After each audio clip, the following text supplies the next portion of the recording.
Are you playing in the bathtub with your little doll? Action figure!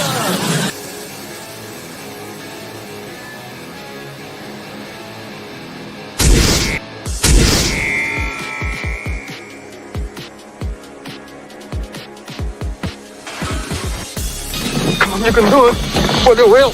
I don't want to go through life being a Wonder Wheel murderer.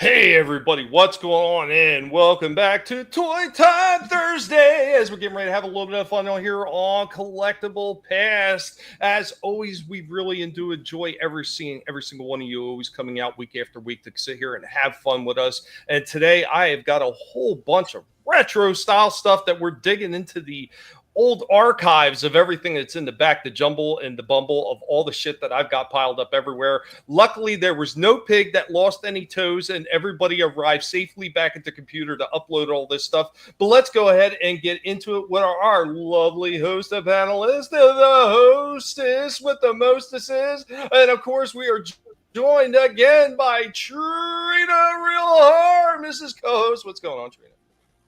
Not much. I like how you announced it almost like a Royal Rumble. So, yeah, getting right off to the wrestling. But, yeah, hello, everybody. And great to be here. And, yeah, looking forward to the stream.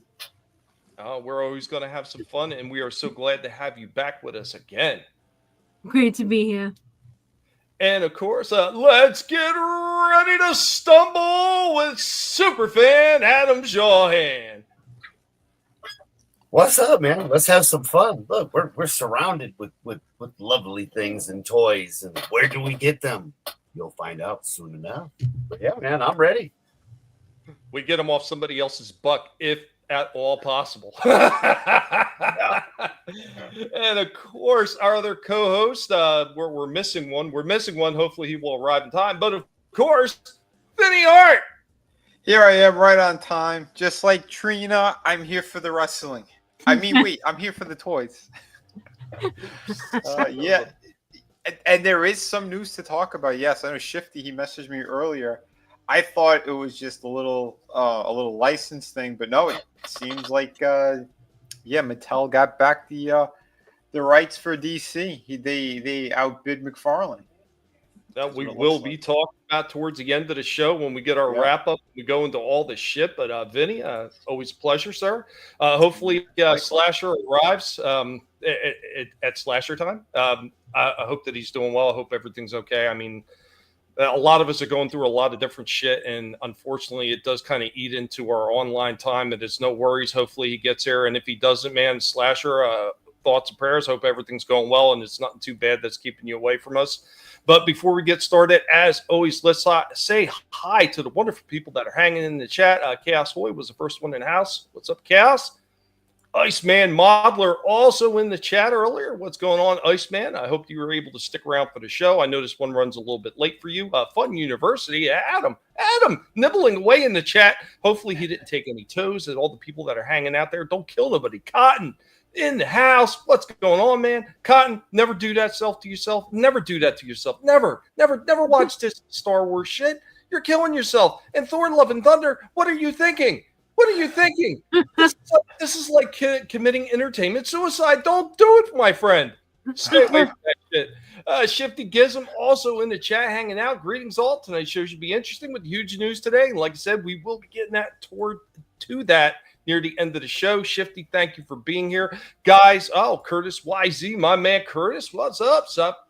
Happy streaming. I'm out driving, can't be here today. No worries, Curtis, man. Always pleasure to see you when you are able to stop in. One of the best guys is if you needed somebody to help you out in your channel, man, that guy, he's got your back. And I've got plenty of people that got my back in the chat.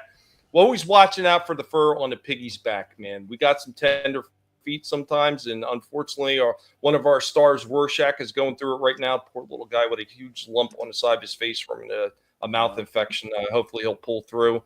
Did have some good, fortunate things happen, and hopefully we can get him to a vet soon and get that taken care of. And there he goes, our other co-host with the most, Mr. Retro Gaming, Slasher, Big Splitter. What up, Slasher? What's up? What's up, guys? Sorry I'm late. My bad. But I'm here. Worries, but hey, we were worried something happened to you. No. Everything's all right. Okay. Well, then you got no excuse, you son of a bitch. Just all right, fashionably late. All right, later, guys. Son of a bitch. Slasher's pulling my numbers. Get back here, you son of a bitch. I'm watching National Lampoon and Vacation instead. That is a very good choice, man. Very good choice. There he goes. Oh, man. Slasher, you've got the type of humor that I truly, truly do appreciate it. Right on par with my fucked up sense of humor, and it is fucked up. Ask anybody who doesn't know me well enough how fucked up my sense of humor is. But let's go ahead and get into it. And I'm going to, like I said, I'm going to be digging in a lot of the old school stuff. It's one of the things I like to go back from time to time. And I'm telling you, it's fun to look at all these newer iterations of all these toys that they got coming out. But sometimes just digging back into the old stuff is an absolute blast, and it really does jingle those nostalgic vibes. For me and for a lot of other people. Hopefully it don't tingle you too much in the lower regions. But here we go with my first offering. Guys, I hope you enjoy this. Let's go with toy time.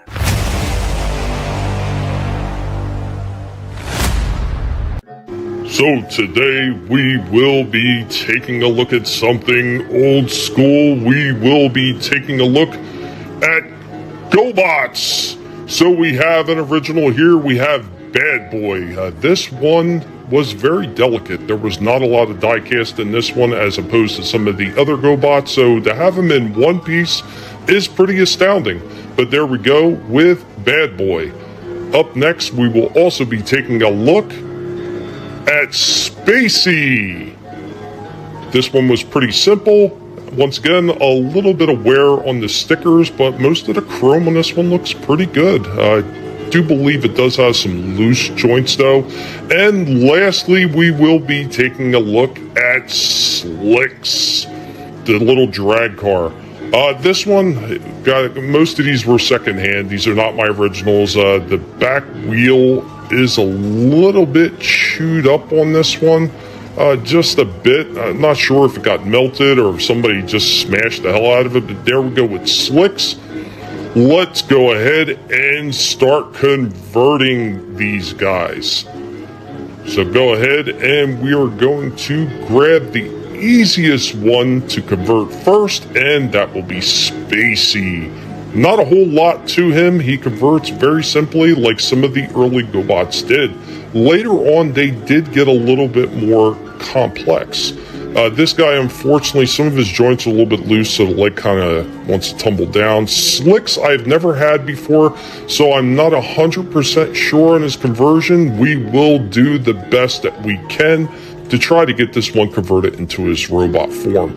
A little bit of die cast on Slicks, not a whole lot. There was a lot more on a lot of the earlier GoBots. As they got along in the line, it did seem like they were using less and less die cast.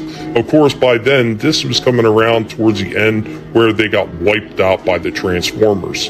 And lastly, here we go with Bad Boy. Bad Boy was slightly more complex than the other guys, and I am not 100% sure on how to fully convert him, but once again, going to do the best that I can in trying to get this guy converted. I'm just not sure, and I'm afraid I'm going to break it because the bottom of the legs are very chintzy plastic on this one, where most of the other GoBots look really good. That doesn't look right. Let's take one more stab at it. I think this might be how he converts. Anyway, guys, hope you enjoyed this look at the GoBots.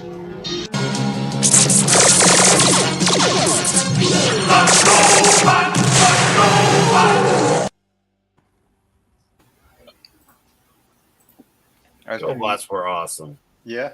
I'm surprised no one made jokes about one of them being named Spacey. That's what I was thinking. I was like, where's manliness right now? Manliness is like, he's like chomping the bit right now thinking about that joke. He's like, oh Jesus. Shifty, I don't have Space Bat. I had Space Shuttle with the NASA logo that looked just like that shuttle. Yeah, there was a lot of different toys that were doing these space shuttles. What's going on, Mr. Peabody? Good to see you. DJ Play Nice, also in the house. Wee, what's up, man? Good to see you. Guys, remember to go ahead and share the links out there. I am the most hated guinea pig online, and for everybody already watching, thank you for being here, and we hope that you enjoyed this show because we're going to be having some fun. Like I said, a lot of nostalgic old school vibes with me. Does anybody else want to hit something before I move into a commercial break? Unfortunately, this will be a replay of commercial break. So, anybody? What? Stuff to show, you mean? Yeah. Who? So last year you say something? Oh no, I was saying I was telling him. Go ahead. Okay. Let me. I gotta whip this out. So everybody stand back. I'm backing up 3 inches. There are people. I mean, I didn't know you were gonna whip yours out. They're running around all over the place, a wiener here, a wiener there. There's a wiener everywhere. I gave her a black eye. She went flying out the window with that. So that's why we heard breaking glass. Hold on. Yeah, I got a couple of cool things here. I can go in after Tommy. Galaxy Rangers, huh? Yeah, I saw the everyone. We got some cool monster shit here. So we're in Walmart right now with some cool stuff. Yeah. Pretty cool set here. It's all metal. Some kind of 10. Yeah, we got Friday the 13th, It, and The Exorcist. That's pretty cool. I like they got this 3-pack going on there.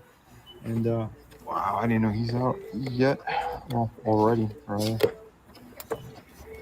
Oh, very nice. Wow, that looks really good. that paint job on that mummified head was so damn good. Oh man. Always when I'm trying to save cash, we got the look at that face, man. Yeah. I was really impressed. I was really trying to capture it. There's like 4 or 5 different layers of paint going on in there, just on the skin texture alone. cool stuff. That is real. Oh, what's going on, Keely in the chat? And there you go, Frankie. Hey, Frankie filled in for man. What a Frankie. Spacey's in the boy bots. Gosh, is really sick. Oh, shit. Wow. Yeah, that looks fantastic. Yeah, he looks I damn really good. want this. This is NECA? Yep. Yeah. That's pretty damn cool though. I might have to go back and pick it up, but right now I can't. Does NECA have the exclusive for all the Universal monsters now? At that scale, yeah. He's more of a I think they Ooh. still have deals and stuff with like theme parks. Yeah. pretty cool looking. How much was that Michael Myers one? I mean, Nick has done so many of these though. I would say probably This is a 34 or larger 36. He might, Everyone he might be right around now that will. price because I think I seen him in a comic shop as well, and he was going for some. Well, all the other ones are normally right around 34 to 36. So yeah, I don't know what he was Michael just sitting there Myers by is. himself. I didn't. Normally we could see like the name tag or whatever, but he was just sitting there alone. So I don't know. Next time if I go by over there, I'll take another look. Shifty yeah, he- says the Alien Romulus figure is sitting underneath the mummy. I hope it goes on clearance. 36 now. Yeah, there was Yeah. an Alien Romulus at my local shop that looked pretty awesome. Yeah, those do look pretty good. You mentioned something about Exorcist. Oh, yeah, there it was. Oh yeah, in the tin, in the back of the tin. Hold on, there's 3 of them. So it's the It movie, Friday the 13th, and yeah, The Exorcist. So are those like figures that NECA? Because I've never seen The Exorcist for. No, These no, are it's just the flat. tin. They're like flat tins. Oh, okay. Yeah, okay. they're just like the movie posters. But I thought it was pretty cool. They gave you like a 3-pack, Yeah. so that was pretty neat. It's kind of cool to see them coming back out with that. At the first store that they were doing, as far as like exclusives on that stuff, was the ones they were doing at Walmart, which mostly like wood and plastic and stuff like that. Mhm. But it's good to see them come back because remember years ago, like I've shown off the Friday the 13th one I had, and I have a Jaws one sitting there, the 3D posters. those are really cool back in the day. I'd like to see him start coming back up with stuff like that as well. And Miss Peabody, I only collected original Star Wars toys, man. Star Wars, Battlestar Galactica, Star Trek. I had a whole bunch of those things. Yeah. That's cool, man. Oh, Shifty, I want to know, maybe you know, are they doing any of the human characters from Alien Romulus, or are they only doing like the aliens themselves? I'm kind of curious about that. Mr. Peabody re-stickered some of his original ones. Oh, nice. So who's doing the aliens figures now? NECA? NECA, yeah. Okay. Yeah, they've had the license for a long time. Well, NECA's been doing it for a long time. I mean, for a short while, they did have, what was it? McFarlane was doing them for a while. Well, Mattel or Kenner. It was Mattel or Kenner. They had re-released like the old school ones, the ones that were kind of cartoony. Yeah, the old school Kenner ones. Yeah. Yeah, they had the license for like the smaller scale. So that's why they were more, I guess, quote unquote, kid friendly. The aliens and the predators. Mm-hmm. Yeah, that was like I think about 2 years ago. Those things were hitting. I was like 2020 that they came out. Oh, okay. Maybe that's the last time I saw them in stores. It was like 2 years ago. Because it was like early 2000s. All the alien stuff was McFarlane. Yeah. And then NECA, they got it because again, when he left, the guy took the Rolodex and needles contacts because it was the same guy who was. Yeah, he was brokering the deals. He was on the phone with them all. That guy Randy, but this was interesting, and you got to listen to this one. I think Tommy's gonna love what I said in here. Pretty cool to see, but not for $50. That's I think a bit of a ripoff for Toad McFarlane. So there you go. You want an autographed series Call of Duty Spawn from Toad McFarlane? Tord. Super 7 Conan the Barbarians. Oh, it's actual Conan. This looked pretty cool. This is Super 7. It's actual Conan and not Cromwell, the Bavarian. Yeah. You mean Crowman? Get it right. It was Crowman. Cromwell. Isn't that tall guy from Spider-Man? He played Gwen Captain Stacy. Cromwell. Hair. That looks awesome, though. It does. Is this NECA? No, Super 7. Okay. Oh, damn, they got the face down. A little bit soft. Yeah. With the windswept hair. That looks awesome. Yeah, that is $40 though. That's why I left them there. But he does look good. Yeah, that's the one thing I don't like about Super 7 is their prices. Pricing. Yeah. Why would they put in empty box? Wait, I can't see what's in there. What's in there? That's what I said. I said, why they put an empty box out in the empty, man? I don't see nothing. This is pretty. But yeah, $50 for this thing. Why does it say Tord? Why did he say Tord McFarlane? He's retarded. I was gonna say, man, like I would have gotten this if it was like $24, $30 at the most. 50? Suck a dick. So you're gonna wait till it's on markdown, and then when it's like 50% off, you'll be like, yeah. But it's autographed by Tord himself. Tord, dude. I would have went in there with one of those like over stickers that you can get off the little press machines, and I would have put Tuna McFarlane on there.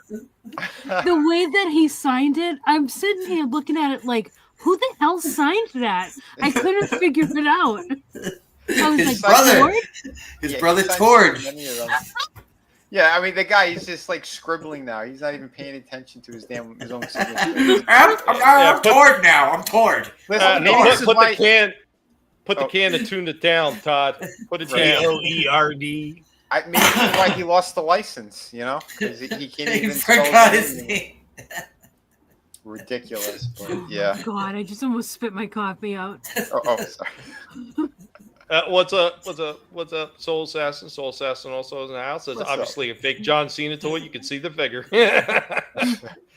And why anybody would even want a translucent John Cena? I mean, really, they'd be better off just putting an empty box. That's what I saw. I saw an empty box. It's crazy. But, yes, the lesser known Todd brother, Tord. Turd. Maybe it was Turd. Turd McFarlane. What up, Lurch? What's up? Hey, Lurch. Oh, shit. Oh, yeah, I had some original artwork I did, too. I don't know if Hello, everybody. This is Vinnieart. Vinnieart Mella, also there's Mella the Art Thanos. World. You can find me on I'm bringing social him to this media. on convention. those Yeah, I got like a handles. pop-up convention Mostly that Vinnieart everywhere, but it's gonna be in West Point. yeah, I am working on this really cool Thanos piece. Kind of started as a warm-up sketch, but this thing will be for sale when it's finished. I'm not sure if I'm going to keep it in It's pencil finished, or if Vinny. I'm It's going to ink it finished. as well. I might ink it. Right, he's gonna stay in pencil, I think, unless there's someone who's eyeing it right now. I told him a price if he wants it ink, but we'll see. We'll see. That show looks good, man. Yeah, thanks, man. I think I like it in the pencil personally. I think. I do too. Sharp. Yeah, there's another one too. I'm going to show later that it's all pencil that I think you guys are really going to dig. But I'll show that in a bit. I started it last night on Trina's stream. But I'll show it later. Yeah, so there's some of the shorts for now. All right. Should I go into a commercial break? Let's get a panel vote on that. Do it. Come on. I can go whenever you want. Yeah. All right. Here we go. Indy representing for the Guinea Pig Collective. Get ready for your old school nostalgic vibes. I know this is one I showed off before, but we were pressed for time, people. Pressed for time, but here we go.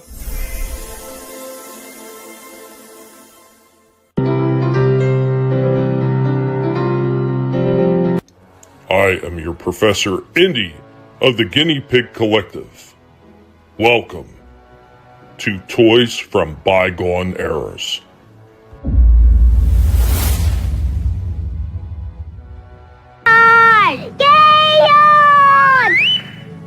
Gaylord, you look kinda crazy, you move kinda lazy, see what he'll do. Gaylord, when you pull his leash, he'll walkity walk with you.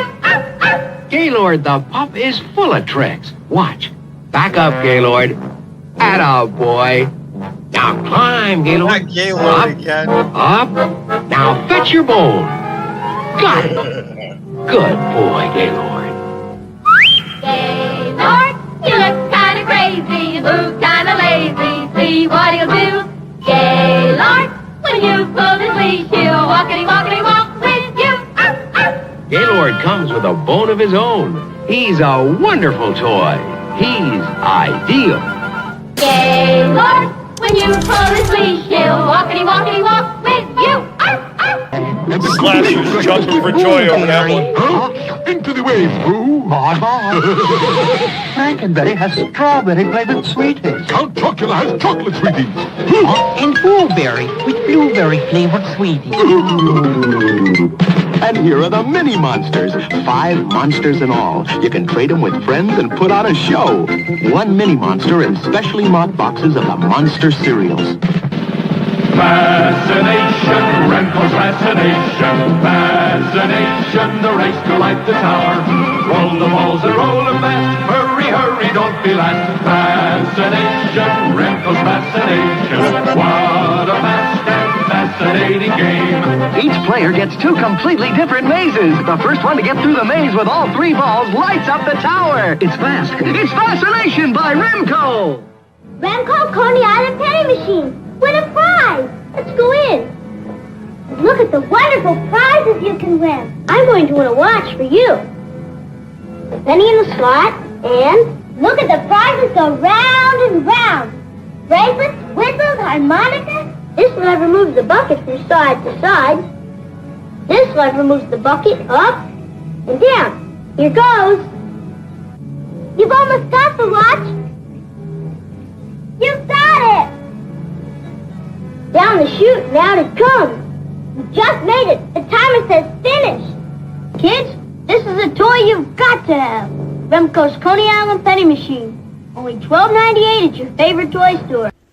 Thank you for joining us, and remember, if it's not being done by a pig, it's not worth watching.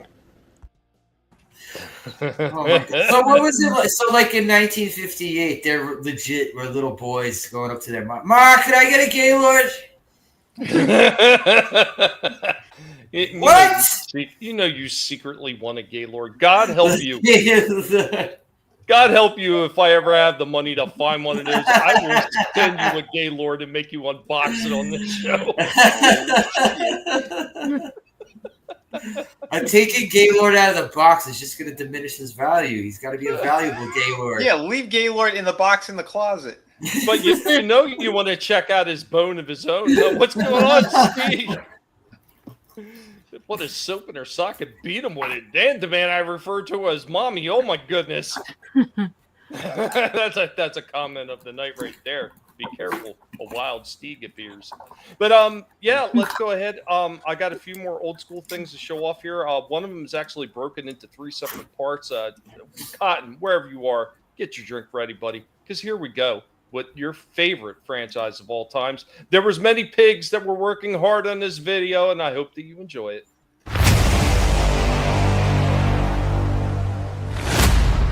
And today we will be hanging out with Dark Helmet, the master of the sci-fi and the Transformers pig. Right, Helmet? And we will be hanging out with Mr. Huge and Fluffy, Indy, the archaeological pig, as we get into something that is old school and it is Transformers related. Right, Indy? Oh, yeah, here we go.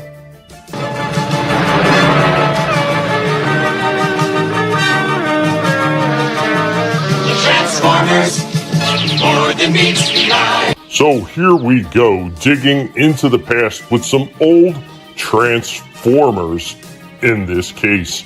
Yes, I've done it before, but here we go with some more of these old school Transformers. Look at all that old school Transformer goodness in there, including this Power Glide figure. We could talk about Transformers forever. Never gets old. And for very old toys, these ones are in considerably good shape. We also have a Cosmos figure here. Put all these guys back a certain way so they don't get broken. Here we go with a Huffer. Let's go ahead and transform that Huffer. Legs are a little bit tight. Tommy did work on them to bring back some of the joint manipulations so they weren't slopping all over the place, but there's an excellent looking Huffer with most of his chrome still on his stacks. You don't always see that with Transformers figures.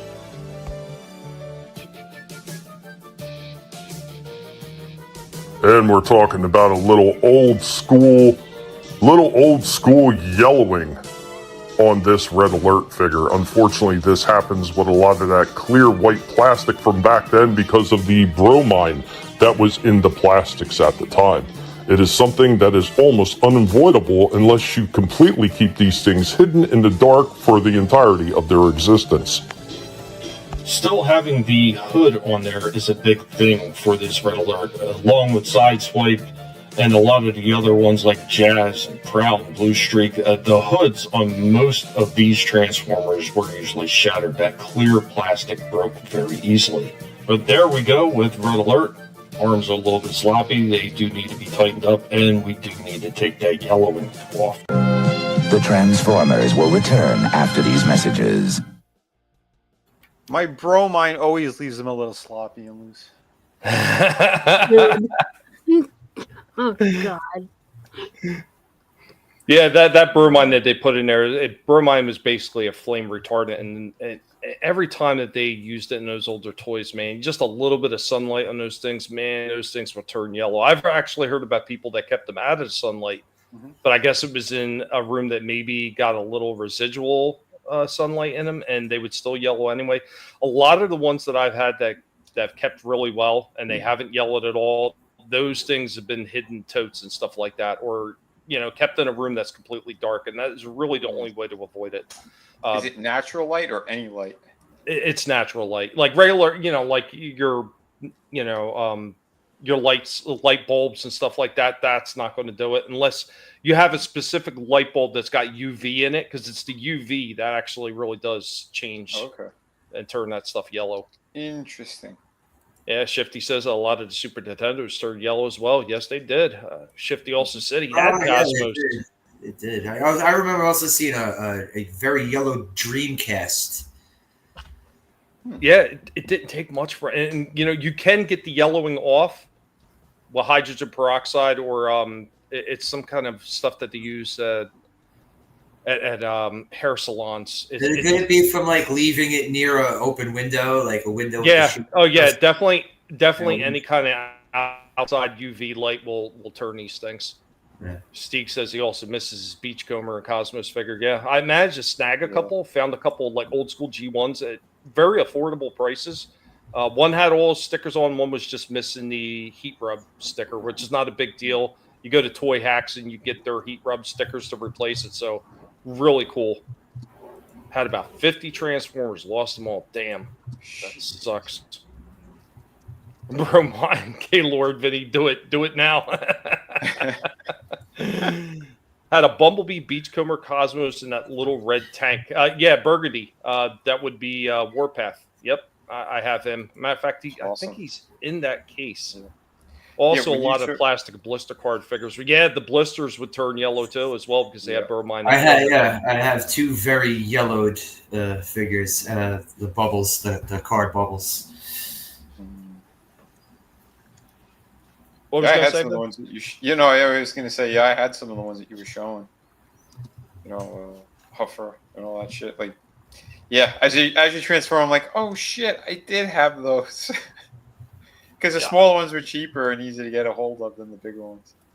No, they were also the first ones that came out. I mean, it was the easiest thing to do when they, made that agreement with Takara and they did licensing and they started bringing them over. Like, those things were pretty much ready to go. They just needed new packaging. You know, once again, Bob Budiansky bringing life to those Transformers when they melded all those different disparate toy lines together with Diaclone and Microchange, and created some incredible backstories. And then Marvel started doing all those books, really brought life to all those characters. Man, just amazing shit that they did. Remember when companies gave a shit? Yeah. I'll be back in a bit. Same thing. Yeah. Yeah, no problem. Yeah, same thing, Steve. Same thing as the Burmine and plastic. Vinny, do a Gaylord comic. I said I don't want to draw gay frogs. Peabody, believe me, I've used it plenty of times, and it works like a dream. You don't actually dip the plastic in the hydrogen peroxide. What you do is you put it in a container with a sealed container with the hydrogen peroxide. You have a little like a ladder or something like that to keep it out of the hydrogen peroxide. And what happens is all the chemicals that steam up in there when you put this thing out in the sun will leach all that yellow right out there. I did it to a few older Transformers, the little mini spies that were pure white. Took all the yellowing out of them. They're as white as the driven snow now, man. It works like a dream. And the other stuff that they use in the hair salon is a hydrogen peroxide, but it's in a gel form, so you can place it exactly where you want it. Same thing, you put it in the sun in a sealed container, takes all that yellowing right out. It's the same premise they do when they try to do like the teeth whitening thing. Yeah, basically. The stuff for hair is called Developer, and it's not as strong as just straight hydrogen peroxide. Right. But if you get it in the lotion type, then you can control, like if you want to get it on just certain parts and not others, it's obviously easier to work with than with just the liquid hydrogen peroxide, like the regular. But it's less, it's not as strong. Well, it puts the lotion on the figures, or it gets the hose again.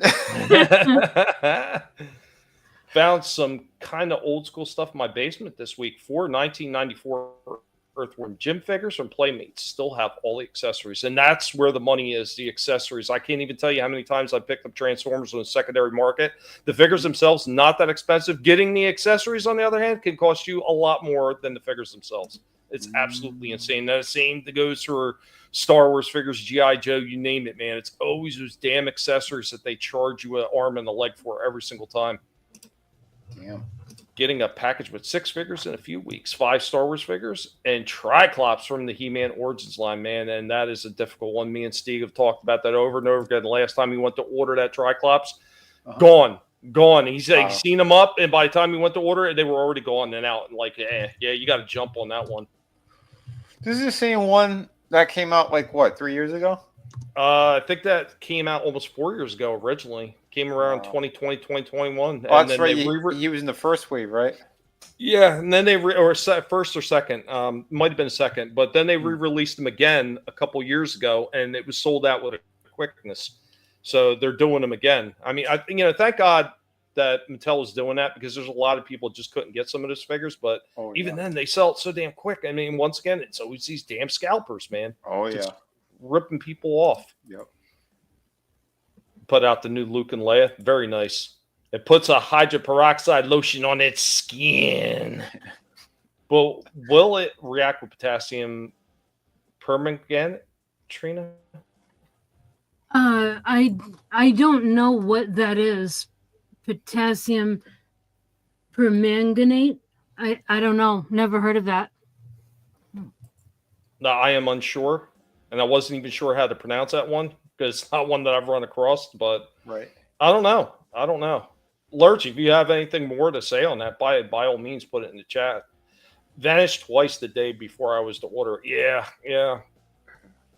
Splashed out $27 on Amazon instead. Sometimes that's what you have to do for certain figures you want to get it. So I'm going to head into part 2 of my old school Transformer show off, showing off some more goodness. And thank you once again to Indy and Helmet for putting in all the work. These pigs are fantastic. And Jay.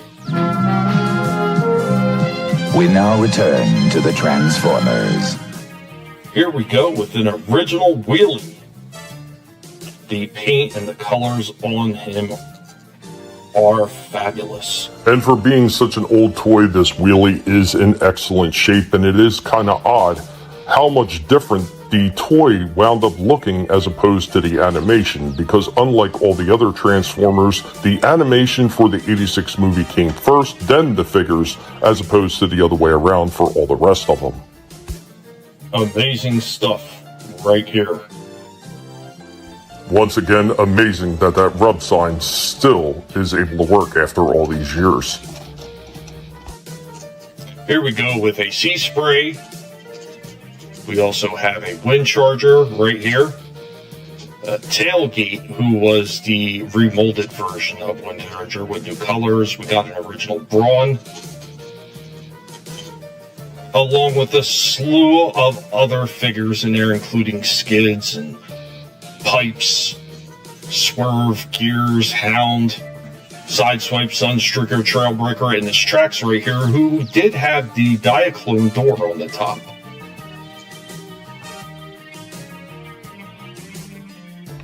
And here we have an old school Transformers collector case. We've showed this one off before, but it never grows old.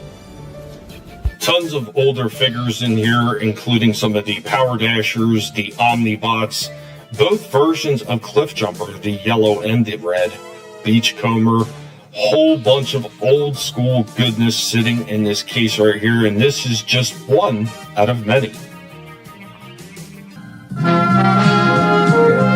The Transformers will return after these messages. Yeah, those were cool. I remember that case. Yeah, they had a few different cases for Transformers, just like anything else, like Star Wars and all of them. Yeah, but I managed to pick that one up in an aftermarket lot, and I was surprised at how good a shape that case was still in, because a lot of them you get, man, they are dirty as sin, or they're all faded out, or the plastic was like crushed and because melted. Kids are filthy animals. Lurch says usually can get hydrogen peroxide to react to potassium or sodium permanganate, and making instant flash generate steam. I was mostly being silly by asking how. I'm curious. It's not something I would try. Don't go building no bombs or nothing. Yeah. I don't know. My chemistry knowledge ended in 10th grade. Yeah, mine ended with Breaking Bad. Steve got a cardboard box in a big drawer under his bed, and Shifty said I had that case, but not many Transformers, man. Yeah, it's always great to go back and find these things too. I've been looking for a few other ones. We had the Hot Wheels cases that I remember. I had a slew of them as well. So, and you know what's funny? Like, out of all the companies that did cases for the toys, the one that did the most sturdy case for their figures, believe it or not, was the one that everybody looks down on, was freaking GoBots. I have one of these GoBot cases. It was a hard plastic case for all the figures to sit in. This thing wasn't cheap, man. It was well printed up and everything on the front and the back. I think maybe even on the signs. Like, it was really well done. Like, I was kind of shocked at how nicely that was. It kind of reminded me like that old school Darth Vader head case that they had for the old Kenners that was solid plastic. That looked cool. Yeah, I like when they have that kind of stuff. Homemade chloroform. Damn it, Steve. Jesus. Yeah, not all of them. They were about as sturdy, sometimes more sturdy in Transformers, and I've talked about that before. There really wasn't quite as much die-cast in Transformers as everybody always made out to be. And technically, if you go by percentage-wise, there was actually more die-cast in GoBots than there was in Transformers. Especially when it comes to Optimus Prime. Like, everybody always talks about Optimus Prime was loaded with die-cast. No, he wasn't. He had the chest piece and he had the 2 feet, and that was it. Everything else was plastic on him. Yeah. What's up, Tolbat? You banned on extra doxing. Ah, Tolbat. Our favorite lizard, always getting into trouble. It's okay, buddy. We love you, you alien bastard, just the way you are. Who the hell It doesn't matter. What did you do? He's been going after these people doing like Atari games and stuff like that. He's What been the giving shit.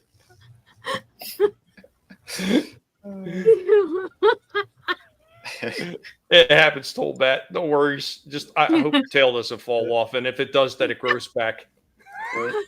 Welcome back, Adam. Oh, he's that kind of a lizard. Hey, welcome back, Adam. Hopefully, it'll grow back. Shifty says, I used to empty the Vader case and stuff it in the neck of my shirt and run blindly around the house using it as a mask. There's nothing wrong with that. Oh, man. I'm going to go ahead and I'm going to play the last part of this Transformers show off, and going to get into a few of the things that I talk about and I don't show off quite as often, but here we go with my last offering on that thing. Thank you, Helmet, and thank you, Indy, for this. Amazing. Pigs do incredible work. We now return to the Transformers. And we got a case here with all the old weapons categorized so they are easy to find. The easiest way to organize all your Transformers accessories. It is easy to lose them or for them to get broken if you don't do this. I think this is very wise for somebody who has a very large collection, wants to make sure nothing gets broken.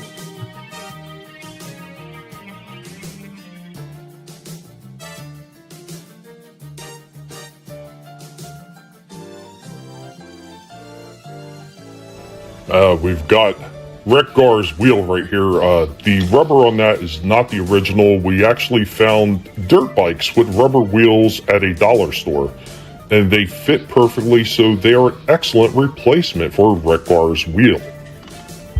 And last but not least, we've got a couple more cases here.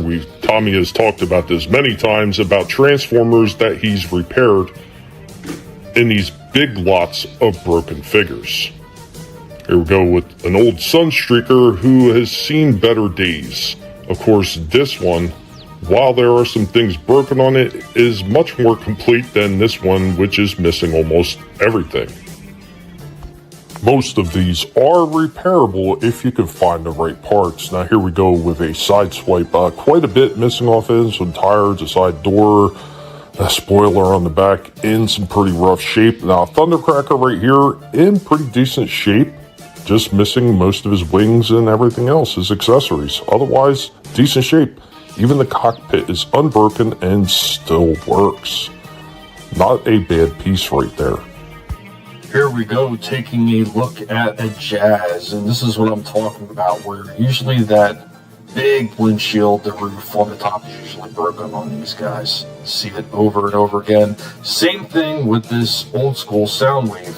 That chest door, the cassette chest door is almost always broken, and usually the back cover clip is missing as well.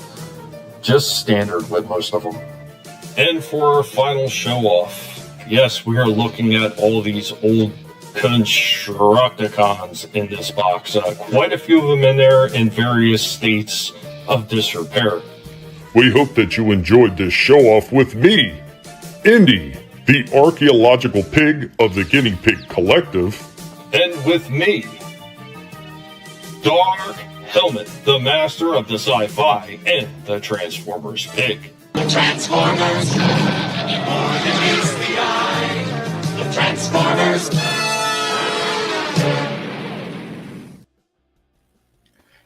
Very Such nice a show off.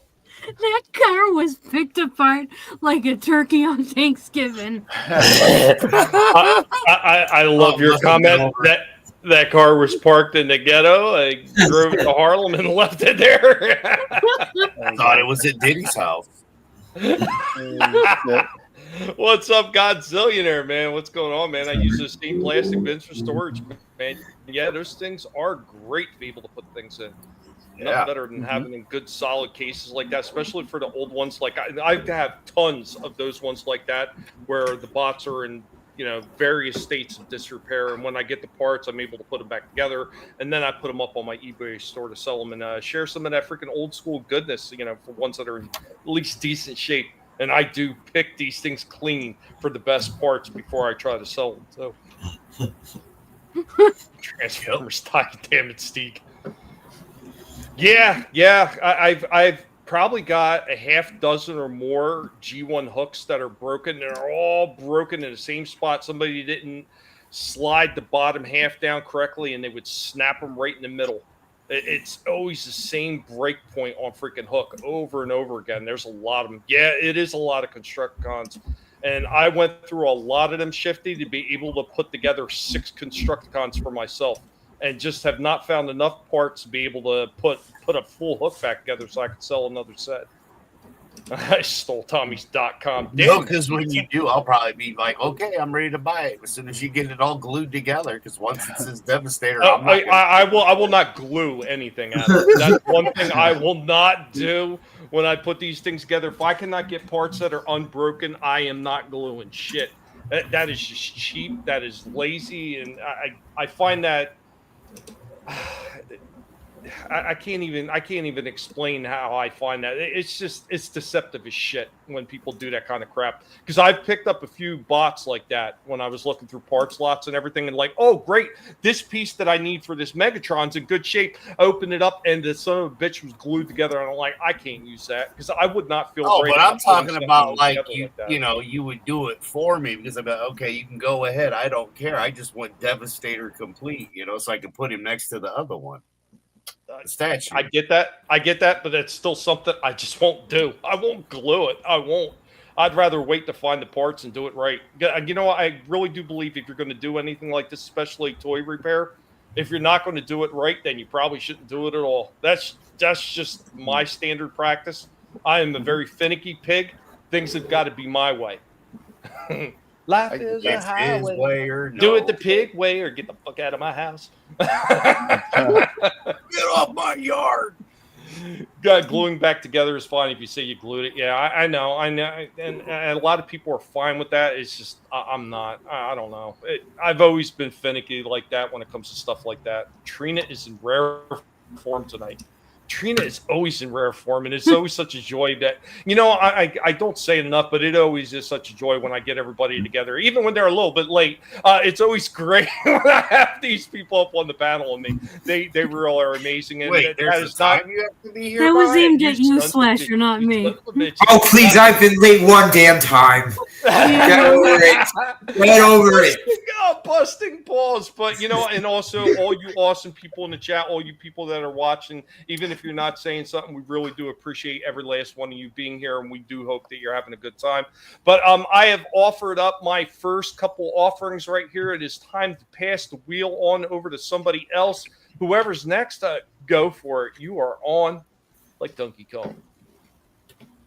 Anyone? Bueller? Bueller? I could if you want me to.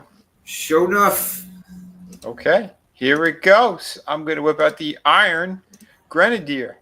Awesome. I finally opened up this dude. I know Slash. Yeah, you've been kind of. Yeah, I got him. Yeah, I got him, but I didn't open him. Mella, I'm formerly designer of McFarlane Toys, and today I am reviewing. I'm tempted. So here he is in packaging. Again, this is the really cool, good packaging we were supposed to get. Yep. So let's break into this dude. So here are some of his other accessories and stuff. So he comes with a good amount of weapons, I'd say. 1, 2, 3, 4 different guns, machine gun type stuff, a sword. That sword and is has fucking his helmet. awesome. Yeah. Well, the Pretty paint cool has looking. like some chipping on the sword. So here are some of his weapons. We have a removable clip or magazine, whatever you want to call it. We do have a hinge here for the little handle. So not bad. Pretty good paint on that. Same deal with this machine gun. These parts, you could use it like the tripod thing. I believe that barrel comes off as well. This, I think, is a reuse of another G.I. Joe. I'm pretty sure most of these weapons are. Here is his pistol. Pew pew, bang bang. We also have. Now, I think this was Destro's gun originally. The very I think that first is wave Destro's of G.I. Joe Yeah, classifieds. it was a different paint job. So not too bad. You can tell because there's no hole in the tip of these. It's also because the Iron Grenadiers are Destro's. Usually is older ones. Right. Like his spin-off crew. There's a hole. There's a hole in that one as well. Which, I mean, the He paint does job on have this his figure sword. is pretty damn impressive. Nice. So not too That bad. fucking sword is I awesome. think could have been a little bit better. You can see the marks on that. That sucks. Is what it is. Yeah, I'll probably touch it up. Here is his helmet. Did you ever have the old one? Did anyone here have the old one? I think I did. Yeah. Very Yahtzee-like. I never had the old one. Yep, it's very Yahtzee. Nice paint job and everything. It Yahtzee. does look really good. Yeah, Destro. So the sheath Right. does port Somebody's on got to take the on Slaughter's belt. Marauders. But there it is, the sword in hand. Yeah, it looks great in Pretty hand. good. If that He looks were dope all geared up, to man. the sheath, Yep. you could put all of his weapons on him at the same time. So that's pretty cool. He's got a little pouch back there, or I'm sorry, holsters for both pistols. There's the machine gun. That's the only other one. But like I said, take it out of his hand, you're good. And despite having a skirt, you could get him into, well, not a skirt, but a long jacket. It is split in the back. That looks like it could kind of help him stand crouch like that. Again, Yeah. G.I. Joe Yeah, it was classifieds, pretty good. I they're thought always hitting he'd home be runs more here. restricted, but it's Very not. solid figure. If you do see him, don't sleep on it because these things sell out very quickly, especially if they're a nicely done figure with a lot of good paint applications like this guy. Hello, everyone. Yeah, because his paint applications are really good. I was kind of surprised at how much gloss paint and stuff they use on him too. So yeah, really, really good figure. I know I've seen the bat ones that were like the Iron Grenadiers as well. They looked awesome, but Yeah. at the time I'm like, Yeah. I can't right now. So once again, this is talking about when Hasbro can do it right and they put the time and the effort into it. Like once again, you even talking about him getting down into the kneeling position, even with that long jacket on, that's impressive. Like in all the gold painting, and I know gold painting can be a touchy thing sometimes with figures because when you put it on, it's like one of the things that's easier to wear off, even more so than silver or chrome. Yeah. So they did a hell of a job on that, and like all the accessories, and then having places to be able to pour all those accessories on when you got the figure, just that's spot on work right there. That's somebody paying attention to what they're doing. That's why I found this guy in store like months ago. I haven't had a chance to review him until now, but just looking at him, it looked too beautiful. Like the way that they did it, the whole presentation. Every little bit of paint that they have on him, like nothing was kind of messed up until you pull out the sword. And you're like, okay, because like you said, the gold usually has some issues, but other than that, man, beautiful all the way around, just great. Awesome piece, man. Awesome piece. Yeah. Oh yeah, Godzillionaire. We will be talking about that towards the end of the show once we get through all the reviews and everything else we got going on. We're definitely going to hit on that. And what's going on? 19K Fox, man. What's up, Fox? Good to see you. What's up? ZD Toys makes a great line of Iron Man figures. Just posted a short on my small collection. Awesome. I'll have to check that out, nice. man. Good to see I've you, heard Fox. I've heard of that company. Yeah. They put out a lot of Iron Man figures from what I recall. Were they like a 10-inch kind of scale, like 9 to 10 inches? I think they were. What's the company? ZD Toys. Which I'm pretty sure they'd have to be officially licensed because Disney and Marvel are very strict when it comes to the Iron Man properties, since they sell so well overseas.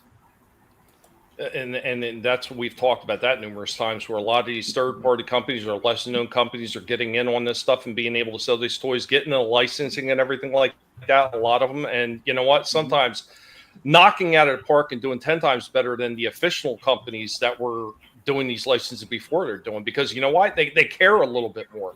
Because a lot of these companies that have had these licenses forever, they just don't give a shit anymore. Yeah, and it really is a shame. But I see Adam has got something in the bullpen already. Adam. Yeah, like I said, I can go whenever, man. It's not that big of a deal. But there's some of the, again, another shot of the DBZ guys with the plate set up and everything with the Spawn figures and. Oh, this looks cool. I like Yeah, that. it does. Very cool. I've got another figure inbound that I will be adding to this soon enough, so it's going to be more fun. What's that 3-headed dragon in the back from? That's Spawn. The What is it? samurai Spawn? line. Oh, okay. All 4 of those are the same set of Spawn. Yeah. Yeah, and those things are beyond fragile. Yeah, The entire I mean, samurai the line. Spawn fell apart on me. He is literally just barely. I just put it together and set it there with no glue, like Tommy was saying, because I'd have to glue this shit, and that would mean I'd probably glue myself to it. So I just kind of set it there, and it fell where it did, and you can't tell, but yeah, if he takes a tumble, both arms, the head, and the whole body is just gonna fall apart. Yeah, it's more fragile than a leg lamp during Christmas. So. Look at this. Must be See, Italian. it's just his arm is limp. There's nothing there in the joint. It's just barely hanging on. Yeah. But it worked when I threw it in the corner, man. And then we've got just Dragon Ball Z and everything. But yeah, it's a lot of fun taking the old stuff and making it new with the Bowser. I was like, hey, this is gonna be cool. I didn't know balloons were really popular in Dragon Ball Z. Right. And then I was talking with Vinnie about this, and this is before I actually got the head on properly. But I thought it looked pretty cool. Oh, he did look really good in the suit. Yeah. And so I had it over here on the heater, and this is Lex's head. And you just figure the head will come off, right? Oh, hell no. Of course not. The little ball came off with the head. So I had to get that damn thing out. But and then there was where I was showing before, the tones are just a little bit off, but not bad. Because once I actually got it on there, I was like, hey, that was just kind of hilarious. Yeah, once you start posing it in the shadows and stuff, yeah, you're not really going to notice much. No. And here he is. The head is on properly, by the way. Yeah. And I just thought this was a hilarious shot. I'm sorry. This just makes me laugh every time. Yeah, I like that. Yeah, that shot is called When Superman Has Had Enough. That's right. I mean, there you've got him right there, just way up there above the rest. Now, this is just odd enough, but this is some of the art in the house. Okay, just deal with me. We'll get back to Superman, I promise. But here's one of the pieces that we've had our whole life. Okay, we're in the Star Wars room. I do apologize. I don't know where we're gonna go. Just buckle up. I didn't know you had that many lightsabers. Yeah, so the painting my wife had done. And of course you have to put them in the gun cabinets, because where else are you gonna display your lightsabers? You know what my cheap ass does? So we're a pig on a budget. So what I do is I go out to like Target or wherever, and those little rubber pop and clip things where you put a broom handle up with. Yeah. On the wall, it's usually got that like 3D stick glue tab stuff. I get those, and those actually hold the lightsabers up. Here, see, I told you guys, I'm kind of doing your stuff too, but here's the long line of the Black Series that I have. Oh wow! You have the behind entire me, one? by the way. Oh, so on the other side of the wall where your artwork is, that's right there, man. Oh shit! Wow. Yeah, that's so cool. Do you have all of them? Yeah. So literally, this is the corner behind me. Mm-hmm. Where the Arkham picture is. These are the ones that were die cast, right? And there's the tater head. They're the ones that the Disney store had. Yeah, I picked up I think one of those. But I had the tater heads, before the and I movies thought came they out. were hilarious. Y'all know I like the potato. Oh yeah, heads. the Come potato on, heads are it's great. hilarious. Is that Grievous? That's Grievous. Yes, it is. Yeah, that's Yes, cool. it is. Yeah, he looks really good.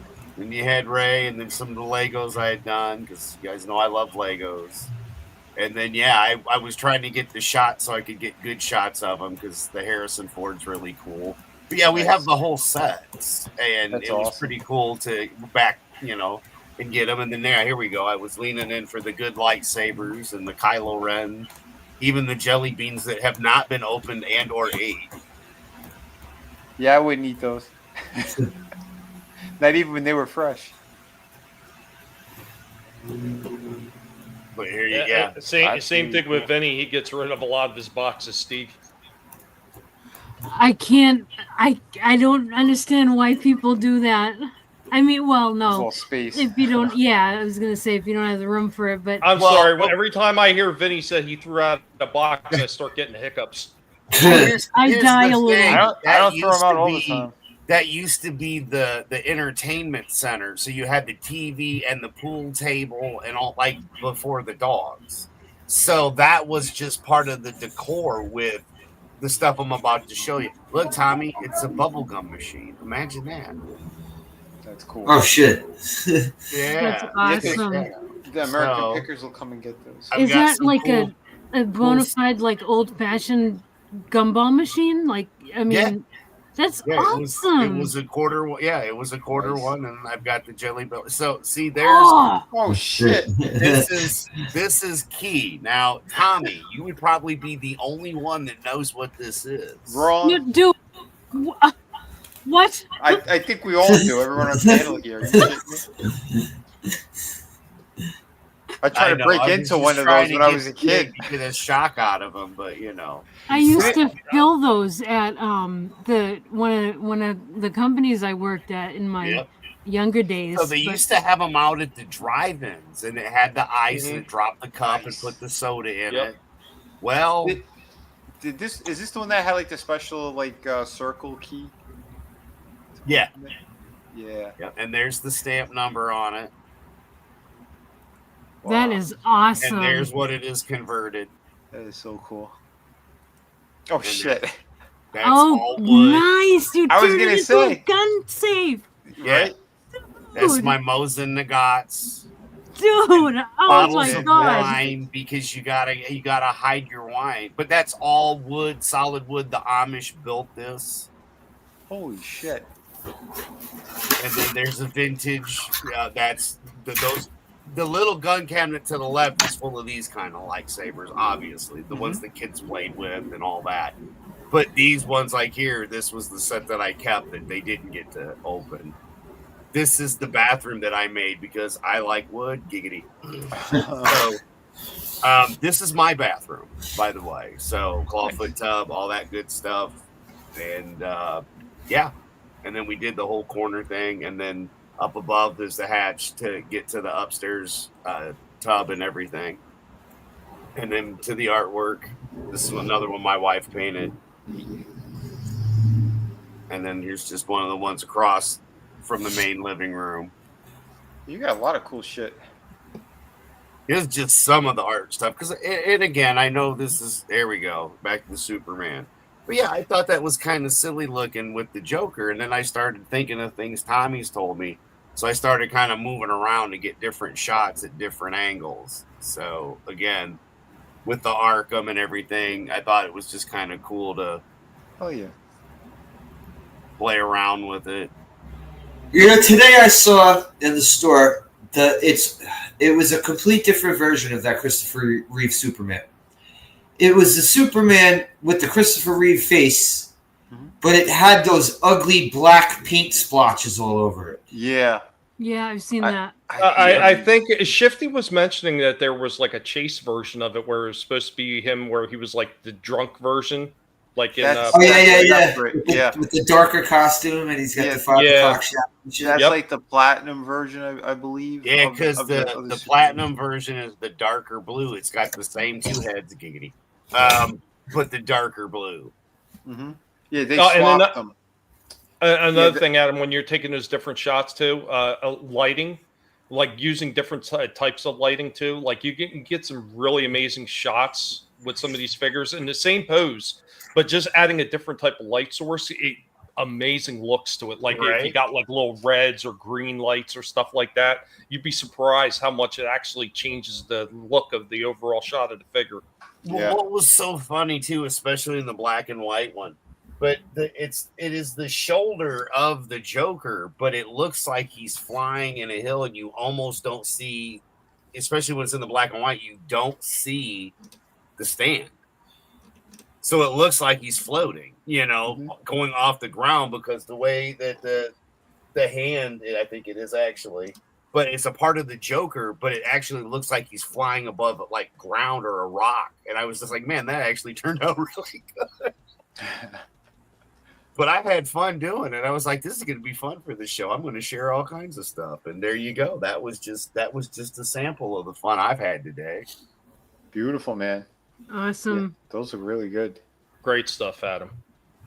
And the figure too. I mean, the idea we were sitting here talking, and I was looking at the extra heads going, well, what am I going to do with it? Because you're going to buy another body or, So I was sitting there thinking about that, and I just kept looking at that, and thinking about it. And since, I guess I should show you, here's the actual, I guess I should have done that.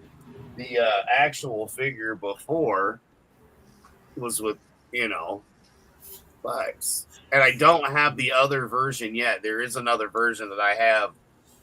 It was supposed to be here, but as Vinnie can attest, my posting sucks. Oh, the post office has been just monumentally messed up. Yeah, that's why I keep telling people, man. I stopped using USPS. They're just horrible. They're horrible to deal with. That's why, like, right now, at least the UPS I use, man, they have been spot on with everything that they send out. So that's good. I think that's badass. I mean, I'm going to move my chair out of the way too. You guys are going to get a good look at the office here, but man, those are beautiful. I mean, that's look an at this. awesome setup. How is this not kind of kick-ass, right? I would love to be sitting there. Right. So, Adam, you have two of that Luthor? You opened ones? You have two of them? Or you put it back in the... Oh, cool. Because that one was crushed. That freaking armor... Isn't that... What's the character? Superboy Prime? Isn't that the Superboy Prime type armor? It says it's from Rebirth, I guess. I know at a point he tried to be good or something. But does anyone know that character? He was like he was like a clone of Superboy or something. He was called Superboy Prime, and he became a villain. I know what you're talking about. Yeah, it was like they did like the Sinestro Corps to go against the Green Lantern Corps. Yep. So that's the Scarecrow again. Yep. Crazy ass Scarecrow. I'm just like, you know what? I don't care. It's cool looking. Homeless lady Scarecrow. Oh yeah. Money. Yeah. McFarlane made that really awful Superboy Prime. Yeah, like the yellow tubes and hoses all over him. And then they did, like Vinnie said, the wrong one on the back. Yep. They put the wrong image. But again, like I said, man, the figure itself I thought was pretty cool. Yeah. This is the Superboy Prime, by the way. This thing would not sell. It looks okay. I don't think that looks bad. That thing was sitting in Targets for like months. Yeah, that's right. He's got like the anti-monitors armor. Oh, that's what all that shit was. It's pretty accurate. That's the anti-monitors shit. I just don't like the design personally. No. The only other thing I love is the setup because of the fact you've got Christopher Reeve, Superman. I've got Adam West, Batman, and Trina mailed me and started this. And then we've got Evil Superman. I mean, yeah, in a Joker office with Batman and then other things everywhere else. I mean, it doesn't get any better than this. And all those figures are going to shoot up in value since he's losing the rights. Yep. Shifty says, get the 1940 Flesher Superman McFarlane just put out. I got mine. It's the best Superman he's done construction-wise. It's using the Crisis Earth 2 body, but that was a McFarlane store exclusive. Can we get a picture of that? I don't think I've seen it. Oh, yes, the that Fleischer. Fleischer Oh, Superman? man, that's that looks awesome. amazing. It is by far. It looks. And I thought the Reeve one looked good. When I seen that, I was like, "Damn!" I started sending pictures out I right have away. one inbound, so Amazing looking, absolutely. And like they really did pay attention to that original cover to make that thing. Yep. Got it. I love it, Adam. You just gotta. Yeah, I got the photos. But yeah, no, it's I've got a lot of more cool stuff coming. I've still got more stuff to share too. But it's been a lot of fun. Yeah, I mean, look at that. I mean, Wow. Yeah, it's beautiful. How are you not gonna want that? And he's got the cloth cape that's wired as well. Wow. Yep. Yeah, that and the Christopher Reeve one. Well, the one that Adam has, not that horrible paint splotch one that I saw. These are the two best ones he's put out. Yeah, I might have to pull the trigger on this thing too. Damn it. Yeah, I want somebody to get it. Yeah, we were looking at shit the other day, and I think he's on GameStop. Yep, he is. $25. Yeah, that's where I got mine from. Yeah, Or $23.74 for pro members. Yeah, I'm gonna head out. I think tomorrow and take a look. Yeah. Otherwise, what roadway you taking, Vinnie? And it's one of those you gotta grab it now, because if you don't, it's gonna be 50. Oh yeah. Oh, easily. And then I'm 100. I'm not even buying it to resell. Apparently Best Buy has them in stock right now too for $22.99. All right. Looks like I'm going out tomorrow. Yeah, right? Shifty said he was the only person at his GameStop to pre-order it. Oh, okay. Oh, that's where you got yours? In store? And you know what? Since fucking R.I.P. Gene Hackman, since he just died, McFarlane should fucking step up and do a fucking Luthor. Right. Well, if they have time, and like I said, we'll be getting that. That's true. There's going to be a lot of things they may not have time to, and they have nobody to blame but themselves. Tuna Todd has had this coming for a long time, and I, for one, I'm giggling. Oh, so am I, man, because I know how cheap he is. That means he put in a low bid, and Mattel stepped in and went, nope, we got a better offer, and they took it. Yeah. Good for Mattel. Good, and I can't wait to talk about that towards the end of the show. But getting into the next thing, I'm going to show something else, and then Slasher, do you have something after me? Yeah, sure. Okay. This one's not going to be super long, so get yourself ready. Going to get into a little bit of old school toy time. Like I said, nostalgia vibes all the way around for the pig today. And guys, hope you enjoy this one. Just a quick show off, but here we go.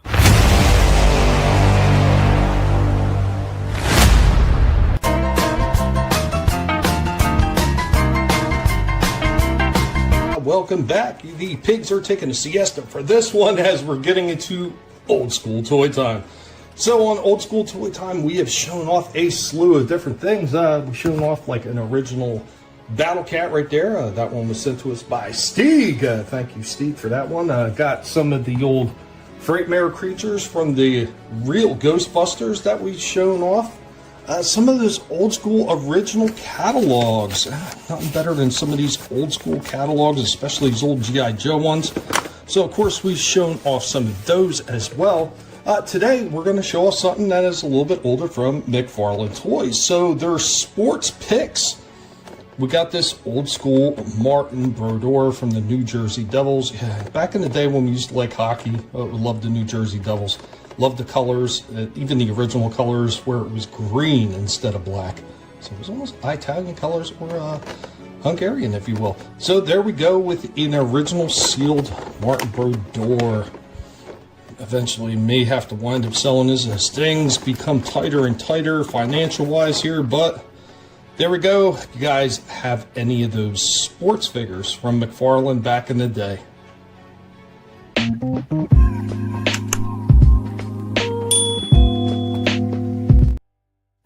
I had a bunch of the hockey ones, and I gave them away to my friend. I had no space for them, so I still have a couple. I think I got the Doug Flutie one. I never had any of the football ones because I couldn't find my team. I could never find my team. It wasn't Doug Flutie. I'm sorry. One of the guys on the Jets at the time. Oh, I can't remember his name, but it was like the away jersey. Yeah, they were doing like a product, like a quality check, and like they just left it there. I'm like, I'll take it. So they're like, oh, if you want it, so I took it. But there were a couple of sports ones that never got released that I wish I had brought home. Like what? They were in package and everything. There was a Mark McGuire at the time when he broke the record. They used the original Jose Canseco body that was never released. That one was sitting there in like the basement, hanging on the wall. Oh, these interchangeable roid heads. That's all. Yeah. Dude, it looked fantastic. And I know I could have flipped that thing so easily, too. Yeah, man, he did a great job on those early sports figures. Some of those things were fucking awesome. They really were. The hockey ones, the hockey ones, when they actually the goalies would come with the net and their fucking water bottle. You could put the water bottle on top of the net. Yep, awesome. Yeah. But Vinnie's talked about this quite a few times as well. A lot of those early McFarlane ones, especially the sports ones, man, you took those ones out and started messing with them, they would snap. Yeah, the hockey sticks were real fucking fragile. Yeah. So this is the type of cheap plastic he was using. But Slasher, on you, buddy. Yeah. Picked up a couple of figures today. I went to go get that Captain Cold, the Captain Cold variant with the blue skin, and it was gone. And I wanted to get that Green Lantern Guy Gardner, and he was gone. So I picked up. They had another Green Lantern there, and this one's pretty cool, man. They had Tomar Ree, and he comes with the fucking head of Abin Sur. You could change it. Why are you cursing at us in different ways? Because I could get away with it. They can't understand me. But this is awesome. Look, you got the two different hands with the effects. I love the effect like that. Yep, that looks the two different hands with the effects. On the other side, you got the shield and the fucking lantern, of course. Nice. I wanted to get that Guy Gardner one because that one it looked good. The Guy Gardner. And Guy Gardner is an asshole character, but he's a good character. Yeah, I saw the figure. I think at GameStop. He did look pretty good. The funny thing with the Guy Gardner one is you can change his haircut. You take the top of his head off to change his haircut. That's why I wanted that one. They had the other Guy Gardner there, the one with the blue costume and the Sinestro ring. Yeah, but he was a little bit more expensive because he's the chase figure. So I'm going to sit on that for a bit before I decide it. But I like this one, man. This one's fucking awesome. Yeah, the body. I really like the fucking ring effects. Did they release single carded? What's his face? I can't think of his name. The other your classic Green Lantern with the Hal Jordan. Hal Jordan. Yeah. I didn't see him. I'm sure they did. Let's see. Was this 22 on this line? Yeah. So I'd imagine Green Lantern probably would have been one of the first ones they did, right? It would have had to have been. But yeah, what about the big guy, the one that was Kilowog? Yeah. I wish I had Kilowog because he was one of my favorites. Like not just the Green Lantern, he was like one of my favorite DC guys. I know. I'm pretty sure they released Guardians at one point too, didn't they? Probably. Didn't they had the little blue dudes, right? The Guardians. Yeah, the little Guardians. Yeah. And since I started picking up the female wrestling figures last week, I saw Alexa Bliss one for $20. Oh, nice. This is one thing though. Holy shit! Look how diesel they made her. Yeah. She got thoroughbred thighs. She did not skip leg day. No. Every day is leg day. And then she got the freaking crazy 6-pack. Yeah, they got the accessories too. Yes, I'm keeping the comic book ones in the package, but I'm opening all the wrestling ones. They gave her all this shit. But no, I gotta have naked. I gotta have nearly naked Alexa Bliss. I can't put nearly naked Alexa Bliss. I can't put clothes on her. But Yeah, this fucking Green Lantern, man. I saw this shit. I was like, oh, I'm not gonna. Since I let that Guy Gardner slip away from me, I'm not gonna let this one slip away from me. Yeah. Oh, by the way, I found it. Yeah, it's on Best Buy. Yeah, here he is. I just ordered it from Best Buy. Oh, The Guy Gardner. Guy Just Gardner. ordered him. no, I meant the Superman. Superman. Oh, That's what Vinnie was going to talk about. the changeable haircuts is fucking hilarious. I know it's hilarious, right? I Well, almost I- want to get it just to have it and open it. I like the face swaps that they have now on this thing. Yeah, that you can like the Captain Cold one I have. You can change out the face. Yeah, that's kind of neat. I like his bowl cut. Yeah, that's how I remember Guy Gardner when I was Yeah. reading the Justice League comics. That's pretty hilarious. But yeah, that's cool. They have the 3 different faces. Not bad. They should have had one where he was all bloody with a big giant Lobo printed right on his head. Yeah, I'm not great. But yeah, they had they still have the oh, there's the one I have. But they still have the Chase Guy Gardner there with the blue costume. Huh. He looks cool though. I'd pick him up, but he's like I said, he's a bit pricier because he's nice. Yeah, I saw this one. Oh yeah, they have those at my store too. They have both versions. I think last week, as she was going for it, I think it was $17. Was it this one or the purple one? This one. Well, did you see what Shifty? Shifty said, "How was one of the DC Direct McFarlane figures you'd find in the Walmart electronics section? They put out a metallic armor Hal alongside the Action Comics repaint Superman back in November, and he says the metallic Hal is like $12 clearance in Walmart. Oh shit! Of this line? That would be sick. That's crazy. Looks And like we better look at getting Walmart. back to that real quick, Shifty, I seen it. I'm not ignoring it. He said the Battle Cat armor had multiple notches on his belt. If so, why was Battle Cat supposed to gain weight over time? Possibly.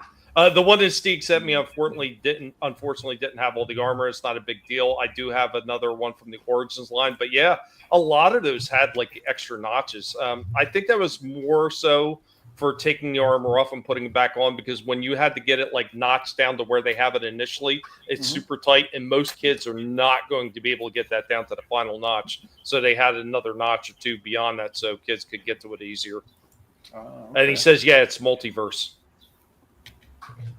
Gotcha. Yeah, I like these multiverse figures, except like they're just for some reason like it's like 2 out of every 10 figures seem to be a Superman or a Batman. That's because Superman and Batman always sell no matter what. Not those ugly ass pink splotch ones. You know why they made Yoda green? Because of money, baby. Well, I got wrestling figures too to show since you're showing yours. Right? Do I can show mine? If you can unfreeze your screen. Yeah, you're frozen. Oh.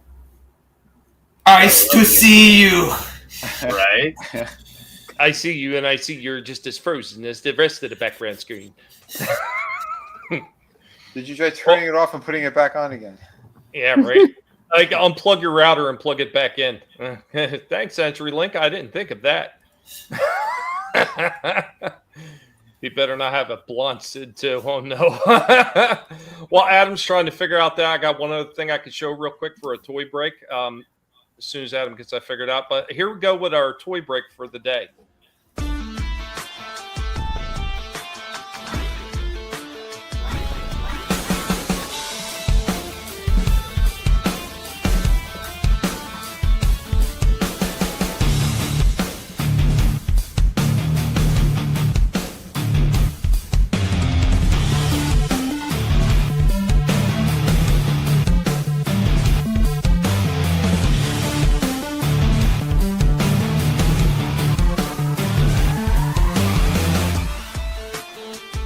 Now, while most of the time our toy breaks are, of course, toy related, every once in a while we like to slip something in a little bit different. So this one is a retro release of the classic Operation game right there.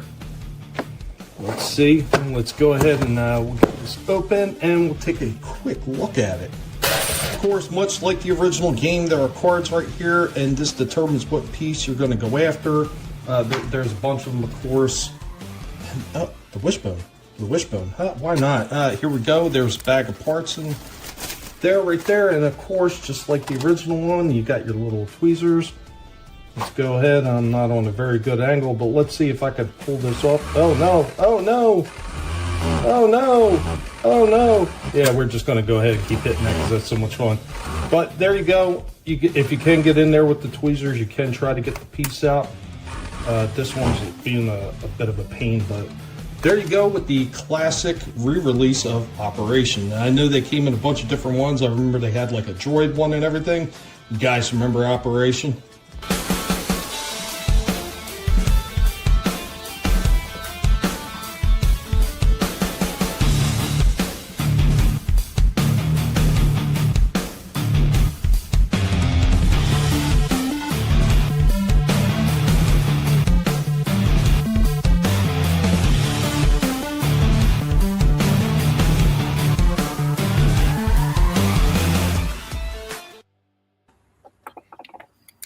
I don't remember the old Operation sounding like a chainsaw.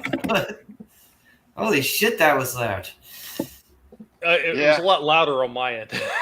I remember it just like sounding like a buzzer. I didn't remember. That should sound like like I'm sitting in a dentist chair or something. That's how I recall the old one sounding. Yeah? Yeah. And this chair. Yeah, there's a pretty good shock on those things too. Yeah, I love those old school games. I still have a ton of them, and like whenever I see they do the retro releases, like I got Connect 4 because I used to love Connect 4 as a kid. I had picked up one of those. Unfortunately, I couldn't get nobody to play with me because I kept beating everybody. But Adam, you're back. You couldn't get anybody to play with you? So yeah, man, we've got a couple here. We've got the Build-A-Banes still going. Nice. And the secondary here. Look at my purple pants, Batman. That's cool, though. But yeah, That so is cool. eventually we'll have arms for them. But yeah, it's going to be fun. So we've got these two, other than the one that's back there, that's actually the right way. Nice. And then just because, oh yeah. Oh shit. Man, he looks so good. Yeah, he does. I'm kind of kicking myself I didn't get him when I had a chance. And then of course we had to bust out. Yeah. Because Tommy's Dude, got Game was his great. it's got the gold for Trina, as we've got the $1 million belt gleaming in the back. Look at that. Glenn says he's going to rip down the door of the IRS building. And then because Fort Vinnie Knox found it for me. The That's right. Piper. Oh shit. It's Piper.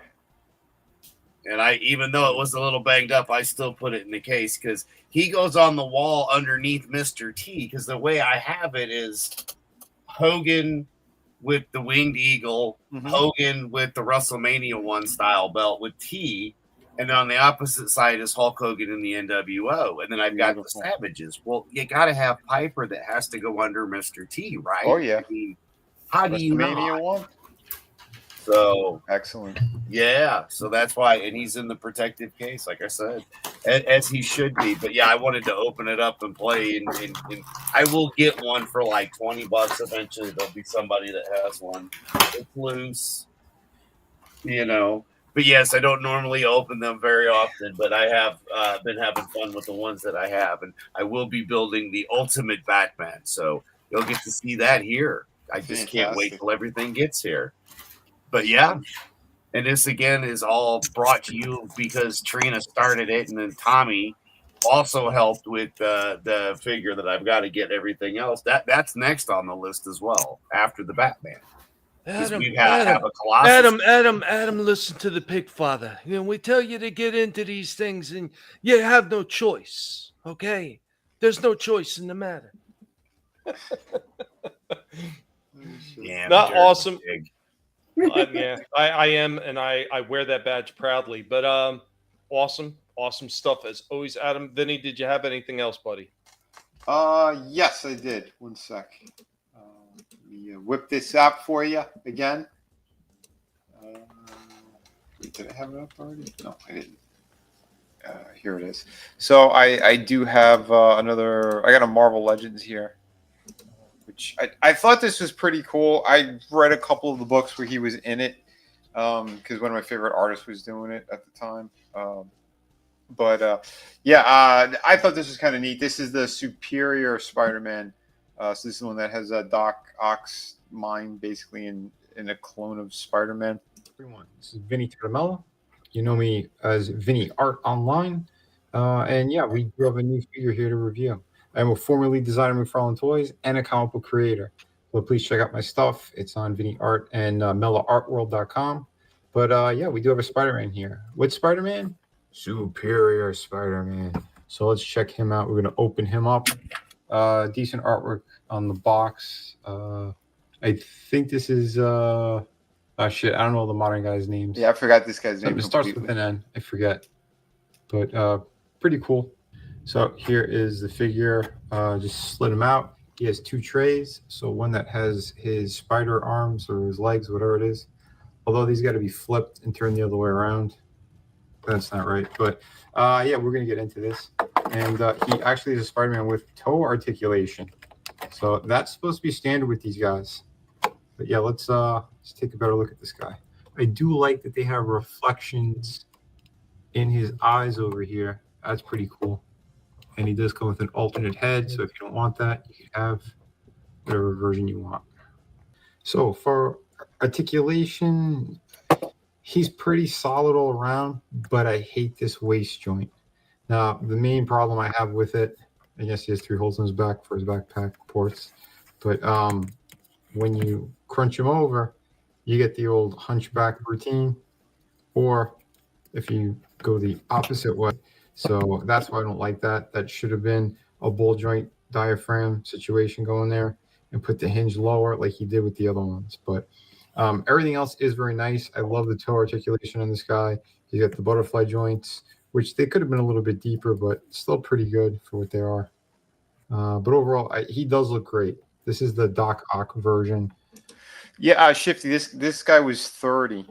So yeah, he was a little bit more pricey, but if you get him at GameStop and you have your coupon, yeah, you'll have the $5 knocked off. But yeah, that's where I found him, was GameStop.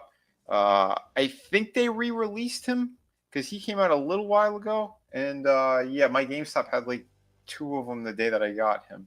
So I'm like, oh yeah, I want to snatch one up. I love Spider-Man figures, all the different kind of versions. It's like him and Wolverine for some reason, and Optimus Prime. Like those 3 characters, I don't know why, whatever iteration, I kind of want to just get multiple versions of them.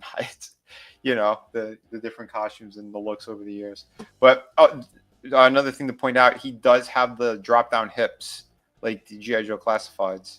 But they feel a little more sturdy than G.I. Joe, because sometimes those feel a little wonky. These are a little bit more sturdy.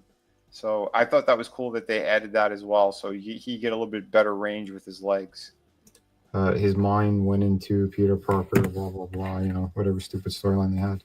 But yeah, here are his claw hands. So 2 of those, they look great. He has his whipping hands. Those look really good. Here is the alternate head with like a pearl finish on the white. Really nice. It looks excellent. He does have his backpack that ports onto him. And then he has the one that had the holes on it so that you could put his legs. So pretty cool. So overall, really cool. I do think for the price that he is, he should have came with some kind of a base like this, because these arms will not hold up his body weight. But it does look pretty cool. I like how they did it. And yeah, so here he is next to the amazing Fantasy 15 Spider-Man. So there you go. You got both your Spideys there. Hello. So yeah, I dug this one. I thought this one looked really, really nice. And he's in that 85th anniversary line of them. So yeah, I mean, it does look really good. Like really nice paint applications again. I mean, usually Hasbro does pretty good with paint applications. Every once in a while they screw up, but for the most part, they're usually on point with it. But yeah, once again, you're getting back to that freaking T joint. In the way I hate those damn things.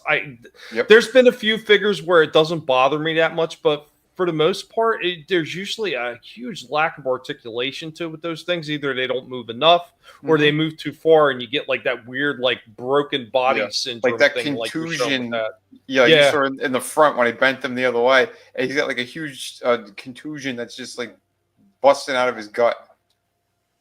Yeah, it's weird. I don't know why they did that, why they chose that, especially with this figure, because you'd want more of that side-to-side range, and he has none. So, like, I don't get it. They make some weird choices. Yeah, but, like, this is poor the arms decisions. but the arms are fantastic. There's 1, 2, 3, 4. There's 4 points articulation in those spider limbs that come. The that are coming out of arachnid limbs, yeah. Yeah, and they have swivel to them, so you could get them in like any kind of crazy pose, which is really fantastic. So, because in the comics, he looked really menacing in the comics, especially when he fought Peter.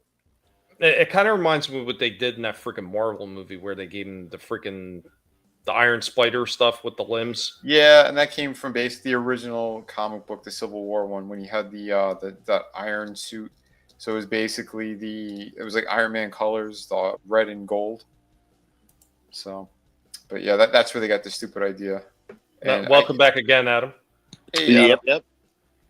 There he is. But yeah, overall, I really like this one. I thought they did a nice job because he feels really good. He doesn't feel cheap. As you saw, like the webbing on him, they're not super uniform. They're kind of crazy, like they were in the comic, and it looks really nice, especially with how they printed the reflection of buildings onto his eyes. That was really cool. I've never seen that done before on a Spider-Man figure, and it looks fantastic. So really, really sharp. Good stuff, yeah. So there you go. Awesome stuff. Well, I got one more thing to show off, and we're going to start getting into talking discussions. And, of course, the big thing that everybody's been talking about, the DC license. So I got to show off for stuff that's going to be coming soon, and then we're going to get into some talking points. And then at the very end of the show, I'm going to talk about some stuff that is coming up for pre-orders. Hasbro just released a bunch of new stuff that they're going to be doing pre-orders on. So yeah, it's always interesting to see what they come up with. Some of it looks pretty cool. Some of it I'm kind of questioning. But here we go with coming soon from the pigs.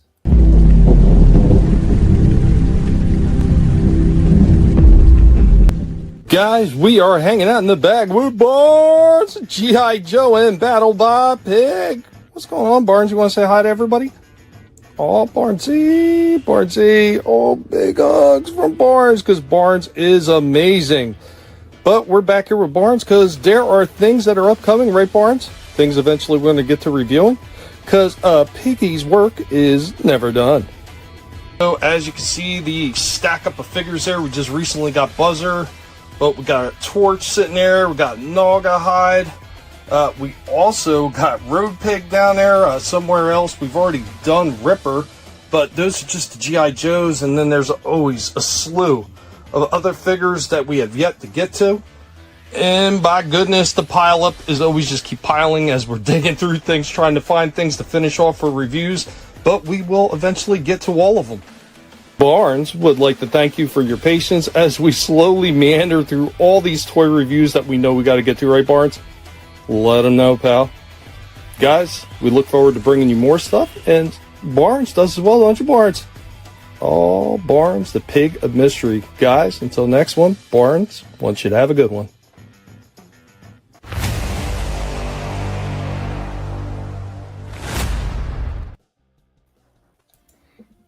Yeah, it's always a chore to get back there too, especially with my back being the way that it is. But before we start talking about the upcoming toys, let's get into this. So we've already briefly mentioned about Tuna Todd and his failure to keep a license that has been doing him wonders for his company because the guy is an absolute dee-dee-dee. So through the partnership, Mattel is awarded the global licensing rights to develop and market a full range of DC-themed action figures, playsets, accessories, role-play products, and adult collectibles.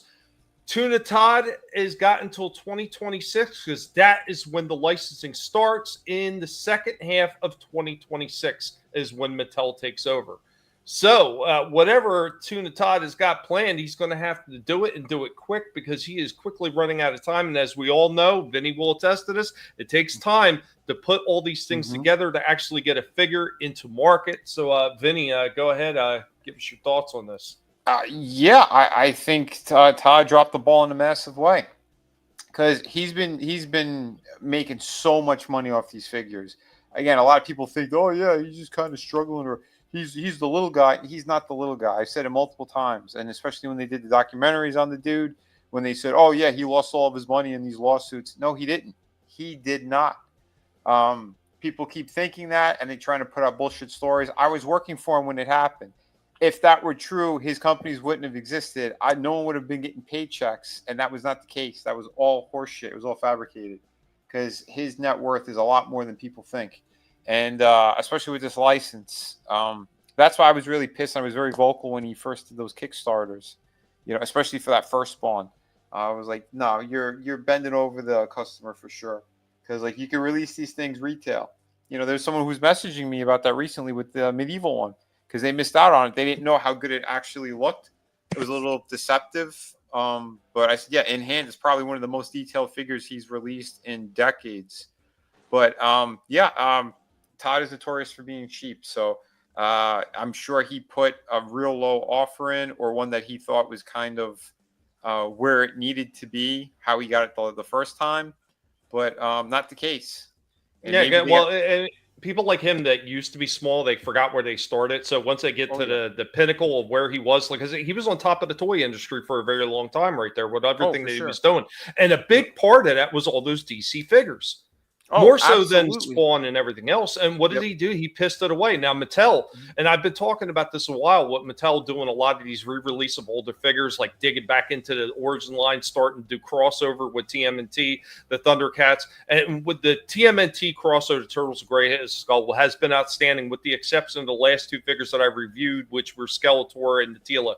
Both of those were subpar with everything else they did. But everything else that they've been doing, including a lot of stuff with their Masterverse line, they have definitely stepped it up a notch, and they're saying, hey, we are back in a big way, and we're going to start making waves. And Mattel, by grabbing this license, can absolutely position themselves to take over the toy market and be one of the premier manufacturers, especially with all the problems that Hasbro has been having lately, especially going in the red like that they have been doing. So, but see, here's the problem: Mattel is not as good with making figures as Todd had gotten, because now that he's losing it, he's making better figures kind of all around. Case in point, look at that 1940 Superman. Like that thing is amazing. A lot of the Batman stuff that's been hitting, like he finally kind of hit his stride, and he's got a pretty unique style that's kind of going on with these now. But Mattel, they love going back to their old school way of doing things, and we're going to have shittier joints. That's what I was afraid of. Yep. And they look more kid friendly. Well, that's what I'm saying. Like when Mattel steps it up, they step it up in a big way. And like I said, for quite a few years, they were really stepping it up big time. Like I said, with that Turtles of Grayskull line, that first 3 waves of figures were absolutely outstanding. I did not have like really any major complaints with those figures. Yeah. Those things were on par with some of the stuff that you've seen Hasbro was doing with Marvel and some of the stuff that Todd was doing. Their problem, like you're saying, is sometimes they get a little bit lazy, and that's what a lot of these damn companies do. They get a little bit lazy. They get too complacent. Okay, they got to remember that they got a lot of companies that are nipping on their heels, and if they want to really, really dig into the toy market, now's the time to step it up, like they started doing with a lot of those Masterverse figures, like that He-Man that they did for the Masterverse line, the Origin Masterverse. That thing was outstanding. There was not an issue with that. I gave that figure a 10 out of 10. That thing was able to hold heavy-ass battle bots over his head, and those joints did not even flinch, not even in the slightest. Yeah. All the paintwork applications, everything outstanding. Yeah, you need to go back to that. Yeah. Now here's the thing too. Before anyone's like, "Oh, you just you don't like Todd," and blah blah blah. That ain't the case. I've given him a lot of respect on a lot of stuff, but I'm very honest when it comes to these figures because I worked for him. I've had arguments with him and other people in the company while I was working there. because it's like, listen, if you want the best product, this is how it's done. Or, you know, we're playing with new ways of doing articulation, or, you know, whatever the case is. But here's the problem with Mattel and with all these companies. So you have certain divisions that are working on specific lines. There's a team that's working specifically on, like, let's say in Hasbro, the G.I. Joe property, and they're only working on G.I. Joe. Then you have the team that's only working on Marvel Legends. You're going to have something different across the board. And now Mattel's the same way. So you'll have the ones that are more kid-friendly looking stuff, like you said, the Masters of Grayskull and all that stuff that they were doing with the Motu shit. Now that's different from then the kind of a little more realistic with the wrestling figures, right? So, but the articulation is completely different with all those as well. Now, whatever team they're going to bring on for the DC shit, they're going to have to step it up. And if they go back to what they did previously, because there's a lot of people that had those original figures and it had the weird hinge in the chest, and they had a very specific style to them, where it was like the whole upper torso looked bigger than the rest of the body. Like, it's you're pissing off the customers, because, like, look what Adam's showing. These things are all different, and Todd had to learn the hard way as well. His first couple of waves, they were way different. He had the animated series ones that were way too big, out of scale completely. But then when he started releasing newer versions of them, they look like they're in proper scale, you know? Yeah, he kind of did. It was like kind of the way Toy Biz evolved with the Marvel figures. Like, they were smaller, and then eventually they started doing like the Marvel Legends series, and they were bigger. Oh, yeah. It was the same way with McFarlane. Like the very first line of McFarlane figures look so much different compared to when it gets later on. You know? For sure. Now, here's the other thing too, because I don't know the full details. I know they said in mid 2026 is when Mattel's going to be cranking out their stuff. Yeah, second half of 2026. Yeah. But here's the question: did Todd lose the license completely? Because if he did, then that means they're going to have the market. Mattel has got the global licensing for it. Then there's a major problem there. So whatever Todd had in the pipelines, he has to crank it out even faster. So, because I know he was working on a deal with Linda Carter to do the Wonder Woman, her Wonder Woman. So I don't know how far along that is, but if that doesn't come out before, you know, he loses the license, fans are going to be major.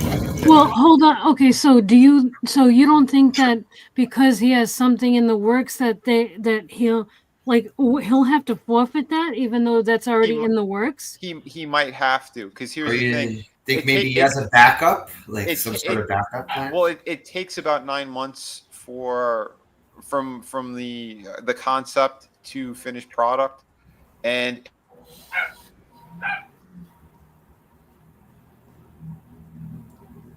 go ahead, Vinny. Vinny? Did we lose Vinny?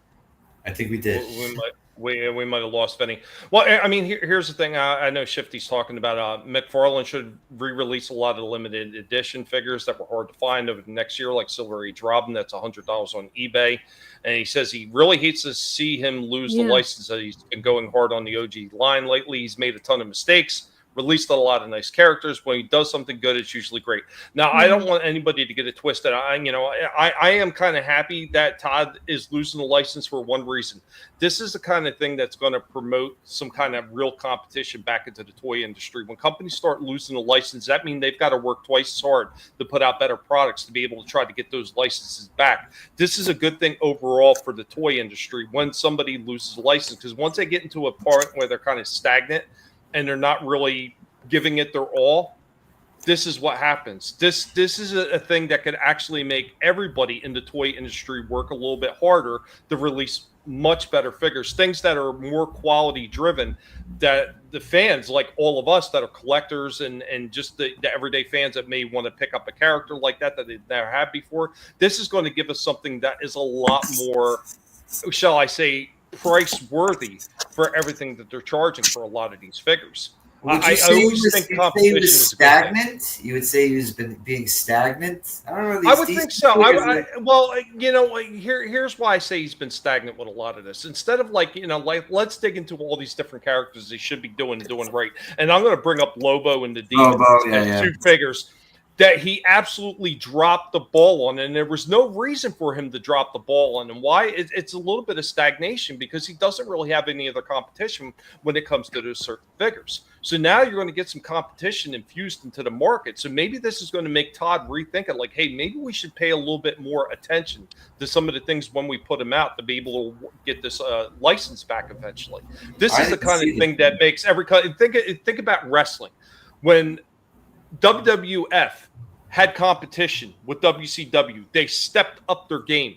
Yeah. The minute WCW was gone, the minute ECW was gone, what happened? Stagnated. Well, hey guys, I'm back. Worried, sorry. Yeah. I'm worried that same thing, that comfort in mediocrity is going to happen with, this new company. Like, I don't know. Exclusive licenses, I think agree. are shitty. I agree with you on that. And the thing I was saying too with the Linda Carter thing. So if there is a back and forth between her and Todd, if she's not happy with the figures and it wastes too much time, yeah, that whole thing could be forfeit. Oh, I was going to ask you before you drop. Do you think he has a backup plan? I think he's gonna try for the Marvel license. Marvel, yeah. Because he got his foot in the door over there, and they love him. Like, they want him to do more shit. I was going to say, that's why he lost the bid. Because probably is. I was going to say also, and this is, I don't know if Trina's thinking this too, but remember where he kind of did that thing where he was trying to do some G.I. Joe stuff? Do you think maybe he might be going after the G.I. Joe, like doing like side figures for that? I'll tell you the license he wants to get. It's going to be Star Wars is what he's going to try to go for. Oh, no. Because he said it multiple times. Those are the big three that he wanted to have his name on. DC, Marvel, and Star Wars. Those are the three biggest properties. Those are the three things that he wants. He never touched the Turtles, did he? Never did the Ninja Turtle. Nothing? Not even back in the day? Not to my knowledge, no. No. Playmates keeps a pretty tight lid on that between them and NECA, so... Well, there is that other company with that AXB something, whatever. Yeah. Yeah, Nickelodeon, they don't. Yeah, they're kind of prostitute the Turtles, but I'm sure if he wanted to, he probably could. But he might have there might be a compete clause with NECA because they do the same exact scale is the problem. So. And the other problem with that is once you have so many different companies doing the same type of toys, it creates a like, oh well, I like these ones in this line at that size, and those ones are out of scale with it. If you remember, that's what happened with Todd when he got the license for DC, and all the Mattel guys were flipping out because they had like all those waves of figures, all those different ones, and then you have the ones from DC Direct. And DC Direct, they were even more hardcore because those were like specialty, like. At the time, I think you were only able to get them in comic shops. Yeah, you weren't able to find those in toy stores. Like the early 2000s DC Directs. Yeah. Yeah. So I got real quick. I didn't have a chance to say hi. What's going on? Scrambles Death Dealer hang out in the chat, and what is going RR? Yeah, right. What's up, RR? Great again. Hey, what's up? And for Trina, I'll give you my personal view on where I think he might be at with the Linda Carter. I think we have a good 75 to 80% chance that she'll still be released before he loses the license. I hope so. Because he typically doesn't like to make announcements until he's close. So they might be very close to working it out with her. How's his relationship with all the other old Image guys? Like, would there ever be a thing where he's does what he used to do and make figures for all their characters? Well, that's when we did the 10th anniversary Image figures that came out. Actually, it was 15 years. That's the Savage Dragon one you did, right? Yeah, Savage Dragon. Yes. I did the Spawn on the Cross. That was the. There was a Shadow Hawk, and there was Ripclaw from Cyberforce. Yeah. They were trying to get Witchblade, but they were saying no, that she wasn't there from the start. Cyberforce was there from the start. Like, they didn't even know their own shit. And that's what the problem was. And then it was almost Cyblade from Cyberforce. But Sylvester's like, no, because they wanted a female figure in the line, and he's like, no, Ripclaw was the most popular out of the group. So, and I helped design the Ripclaw as well. So it was Ripclaw, Savage Dragon, Shadowhawk, Spawn, But they did a Max, right? Was Max part of that line? Max was not part of the line. But they were gonna do a Rob Liefeld one, and he already had a big falling out with him because Rob Liefeld. Okay. He's got. So they probably would have did Bad Rock or somebody, right? They probably would have did a Bad Rock. But yeah, because he had substance abuse problems and things, and he fought with Todd, so that's why it was kind of up in the air for a while. And they're like, no, we got to still do this. We still got to do the this line. So, but I was responsible for the majority of them. Shadowhawk, we kind of had a back and forth. I had some involvement, but not as much because I didn't like what they wanted to do. They wanted to throw a big gun on him, and I'm like, you're defeating the purpose of what the character is. Because this two stupid brothers who were running the art studio there, they were retarded. They didn't know the comic book at all. They didn't know. Nope, they didn't know at all. And in fact, the guy's like, he's like, well, I can't say it fully, but he goes, he's got AIDS.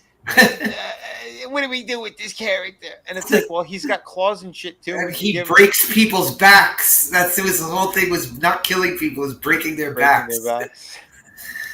So I don't know. They were very weird with how they were doing all that.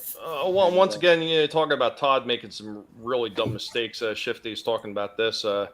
Someone pointed out today Todd passed on Lord of the Rings before the trilogy came out in favor for Little Nicky. Oh my god! That is an amazing choice right there. I remember that. But here's the thing, though. Toy Biz, they already had their hooks in it, so it's not so much that he passed. Because that Little Nicky figure. Well, here's some more fun facts. Because I had one of my brothers. He was working at Art Asylum that was doing a lot of the figures for Toy Biz. And I met a lot of the guys there who were working on those Lord of the Ring figures. So those original ones, why they look that good. And my brother was responsible for doing the horse for the ring wraith, like the head sculpt on it. So yeah, I thought that thing was pretty damn awesome. And the articulation was great too. What are the chances that Todd McFarlane does the Arcane figures? I'm just throwing shit on the wall now. You know what? You never know. If somebody pushes him in the right direction, and in the license they're okay with it, that they don't bend him over. There's a chance. If he were to get his hands on it, I think he would actually do a good job with them. Yeah, I like his figures. I really do. Yeah, I still say I would like to see him put out a tuna spawn line. Just saying. To be honest, I'm surprised NECA hasn't jumped on Arcane yet. I'm kind of surprised by that because it's the same guys. I would say that would fit within a lot of stuff that they were doing with Turtles and stuff like that. Because you remember they were doing the animated versions. So those animated versions really do play well into like the Arcane style figures. Yeah. I want NECA to keep doing horror. Like I want them to be that their sole focus. That would be great. Because here's the thing that might deter Todd from that stuff. Because it's based on a video game. All of his video game figures, he likes to make like little statues for, and he had one recently that like they couldn't sell them in GameStop. Like they went on clearance kind of quickly. It might deter Tord. Yeah. So I don't know what his hang up is, and he usually makes them smaller for some reason. If he goes with that same 7-inch scale and does multi-jointed and all that great stuff and gives us what we want, I think he could be even bigger than he was this year with DC, because the fan base on that series alone, they're beyond fanatical, especially when it comes to Jinx. Yeah, he could make a fortune if he does something like that. Well, Slasher brings up a good point. Like we know Todd lost the license to DC and all that, but did Tord lose? Tord, Toad, Tuna, all of them. They should get together. Toad, Todd. Yeah. Thank you, RR. Yeah, I would really make sure that they would step it up in a big way. But Hot Toys, shit, the ones that we've shown it a couple of times over here on we showed Vi and Jinx. Those things are incredible. You can't touch that. I mean, yeah, they're a bigger scale. Once again, that price, the price is what deters a lot of people. But for stuff that would be more affordable, if Todd got his hands on it and released them at around $20 $22.99 like he's been doing for this stuff, I think he would do amazing. I honestly Now- do think. Yeah. Getting back to this licensing agreement, I will say Mattel has, like I said, they've stepped up a few times here and there, but their problem again is always consistency.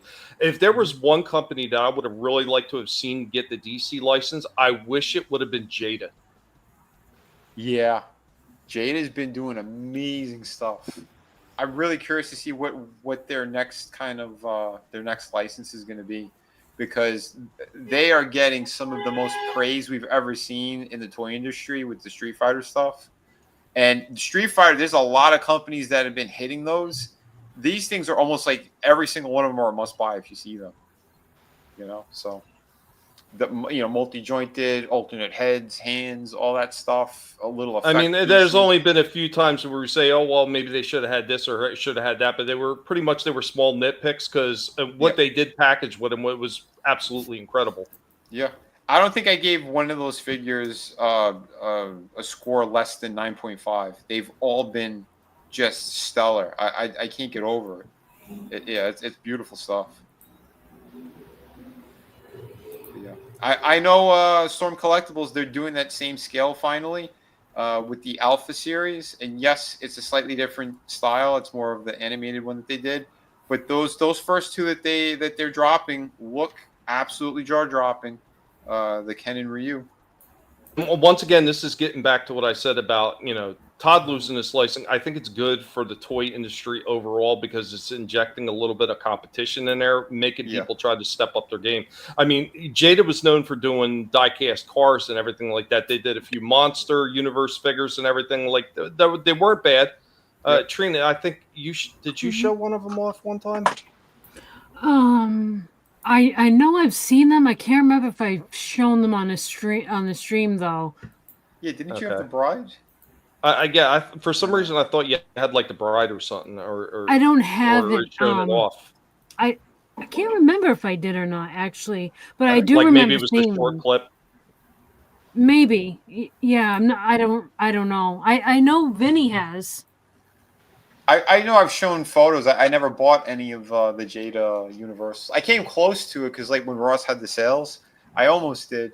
But yeah. Well, that was still early on when we didn't really know exactly what Jada was doing with figures. Right. I mean, it was right after that they dipped into the MonsterVerse figures. Yes. They started. Yeah. Yeah, I thought you meant the cars that they were doing. Yeah, I do have some. I do have a couple of the Jada Universal monsters, and yeah, they were good. They're definitely good. Not as good as NECA, but like the joints and stuff and like the posability are there. Very good. Yep. Yeah. That's what I mean. Like they're really thinking about it because like even the Guile that I reviewed, just kind of fidgeting with him. You could tell like they went in extra to make sure that they'd like where the joints are, so that they'd be able to pull off their moves completely, but it doesn't sacrifice on style or anything else. Like the articulation, everything is engineered beautifully on these things. Mm-hmm. So, Vinnie, does he still have does Tord still have the rights for Mortal Kombat? I don't know. That's a good question. I haven't because he was putting out it was him doing the last few Mortal Kombat series. Yeah, I have a few of them too. A few of those Mortal Kombat ones that he released. Oh, he does because he released that. Yeah, he released that 10-inch statue of Sub-Zero that looks just breathtaking. Yeah, it's gorgeous. It's the same scale as the DC ones he's been releasing. Those kind of 10 and 12-inch ones. In my store, I see because they like some of the stuff that they have in my comic store. Like some of them are a couple of years old. Some stuff on the rack. Yeah. And there was a Nightwolf one. It looked all right. It didn't look horrible. Okay. And that's what I'm talking about. Our competition. Competition will drive the best. Yeah. For all these companies, but I have a rating from him. Oh yeah. Yeah, beautiful. Yeah, he's got the lightning effects in the hands and everything. Awesome. Yeah, it's really cool.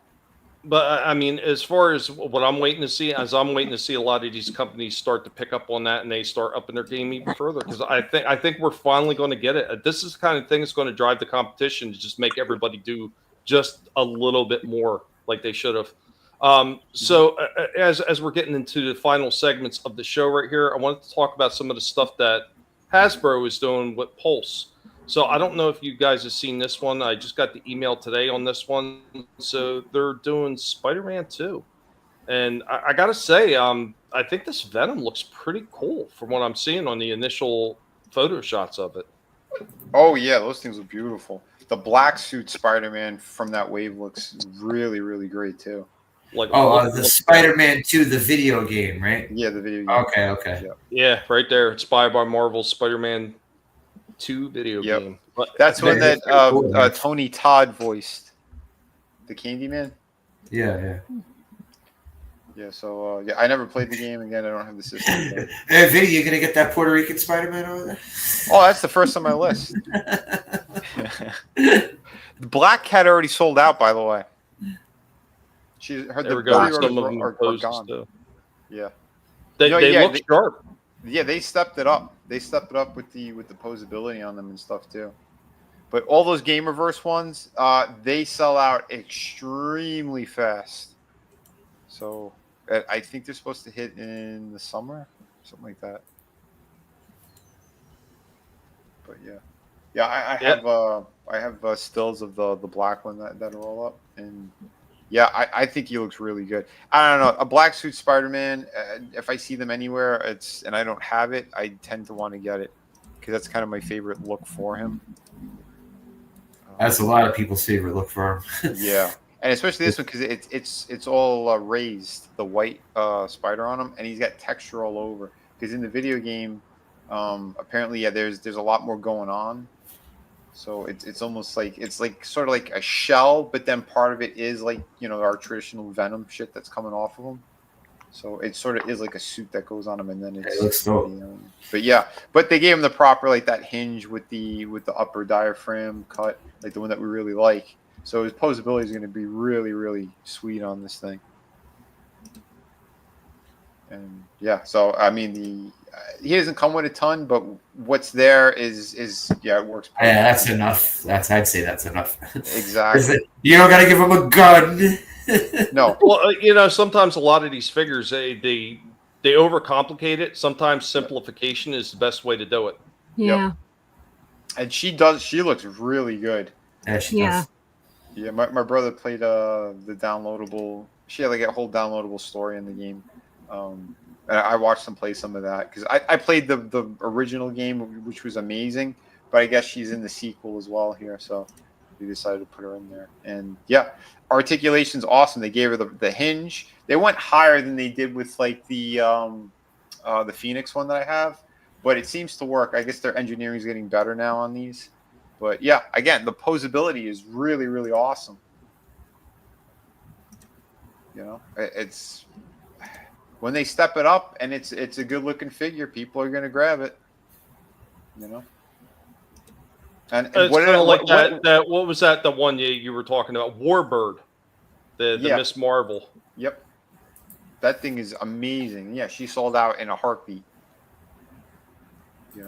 But and I said it. If it is a good female figure, you're not going to be able to find them in stores ever. They fly because it's rare that these companies do a good job, and when they do, for some reason, they like to short order these things, and it's like, no, if it's a good character, it's a good figure, they will sell. I look at the bootleg market or some of these other things. All their female figures, you can never find them in stock. It's either you do the pre-order immediately or you get lucky and actually see them in the wild, in person. But yeah, it's rough. It's something else. Shifty makes a point right here. Maybe Todd saw the writing on the wall and bailed on DC because there's been rumors of Superman bombs this summer. Warner Brothers may sell. I don't think he's looking that far ahead when it comes to that stuff, because he could still release just tons of different Batmans and Superman and be super well off. So yeah, it's not so much. Shifty also said Fantastic Four figures. What's that? He says he can't wait till they reveal Fantastic Four. Oh, the new movie.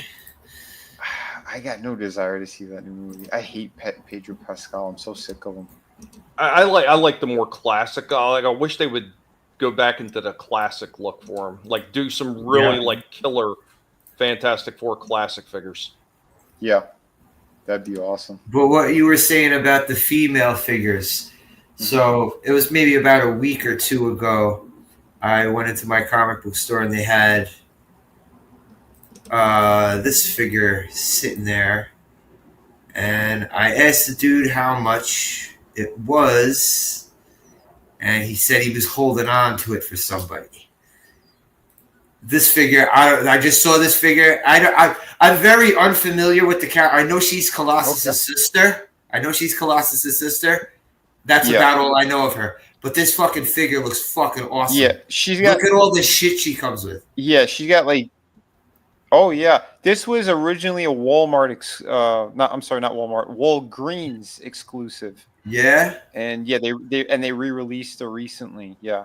I think. Oh shit, where did I see her? I think GameStop has her. I think I saw her at GameStop. But yeah, she basically she's got like demon powers and she could open up portals into like and she has one metal arm. Yeah, I know that. Yep. I know she's Colossus's sister. I know that. But look, that little dragon. That's not the dragon that used to be with Shadowcat, is it? Lockheed, because that dragon was purple. That Lockheed was purple. Yeah. I don't think so. I think this might be a different one. I'm not 100%. I have a couple of books where she's in it because it was the X-Men storyline when they brought them from the 60s into present time. They were like teenagers. And Days of Future Past? Is it No, Days of Future Past? No, it wasn't that one.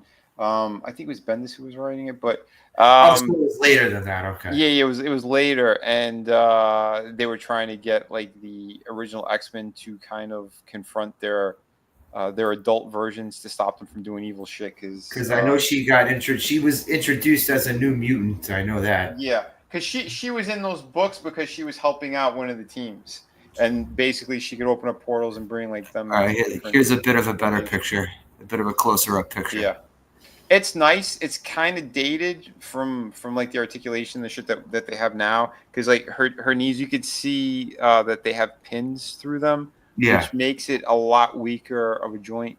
Because if they updated her properly and gave her pinless joints, I might have picked her up. But I like the accessories they gave her. This is fucking awesome. They are cool, yeah. That sword, that fucking yellow sword is nuts.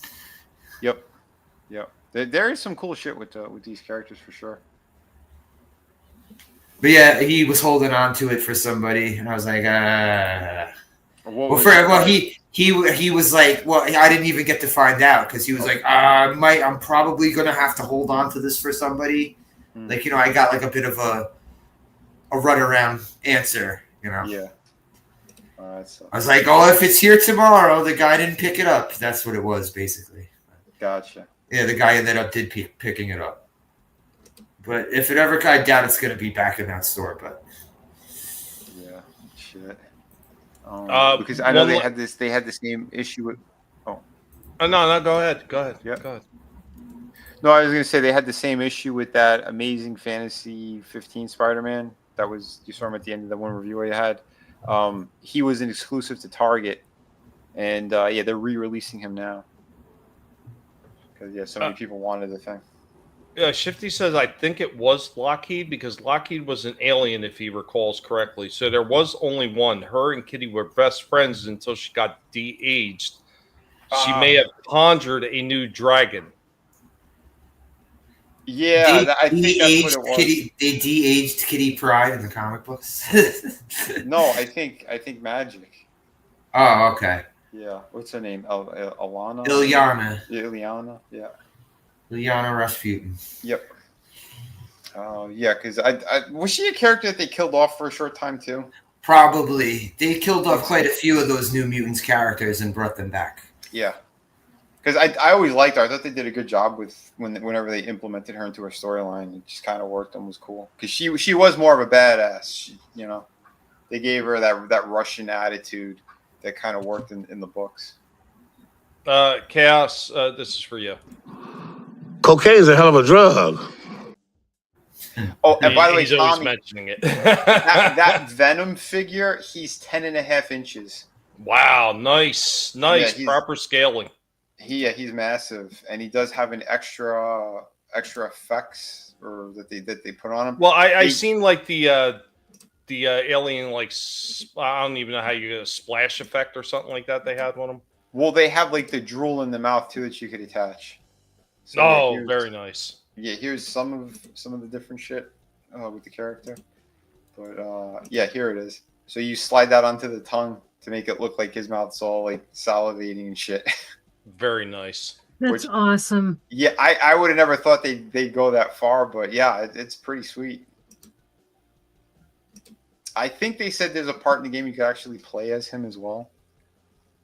But again, I don't have that system, so I can't play it. But yeah, you can see the different shit, and yeah, this thing's gonna be running $60. Wow. Yeah, because again, he's massive, and the Game Reverse, they know those things fly. They do not sit on shelves. See, that is the one thing that's been killing Hasbro for a long time, though, the overpricing online. And I get it. They're bigger figures, but you know what? I've seen other companies make figures in those sizes, and they're still more affordable.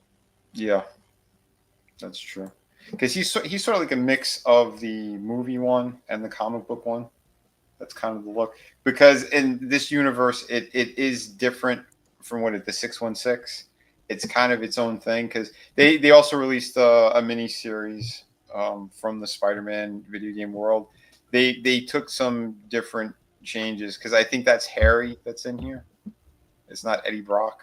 I think it's Harry Osborn because in the end of the first game, Harry he's like in a containment unit and he's trying to separate Venom from him or something along those lines.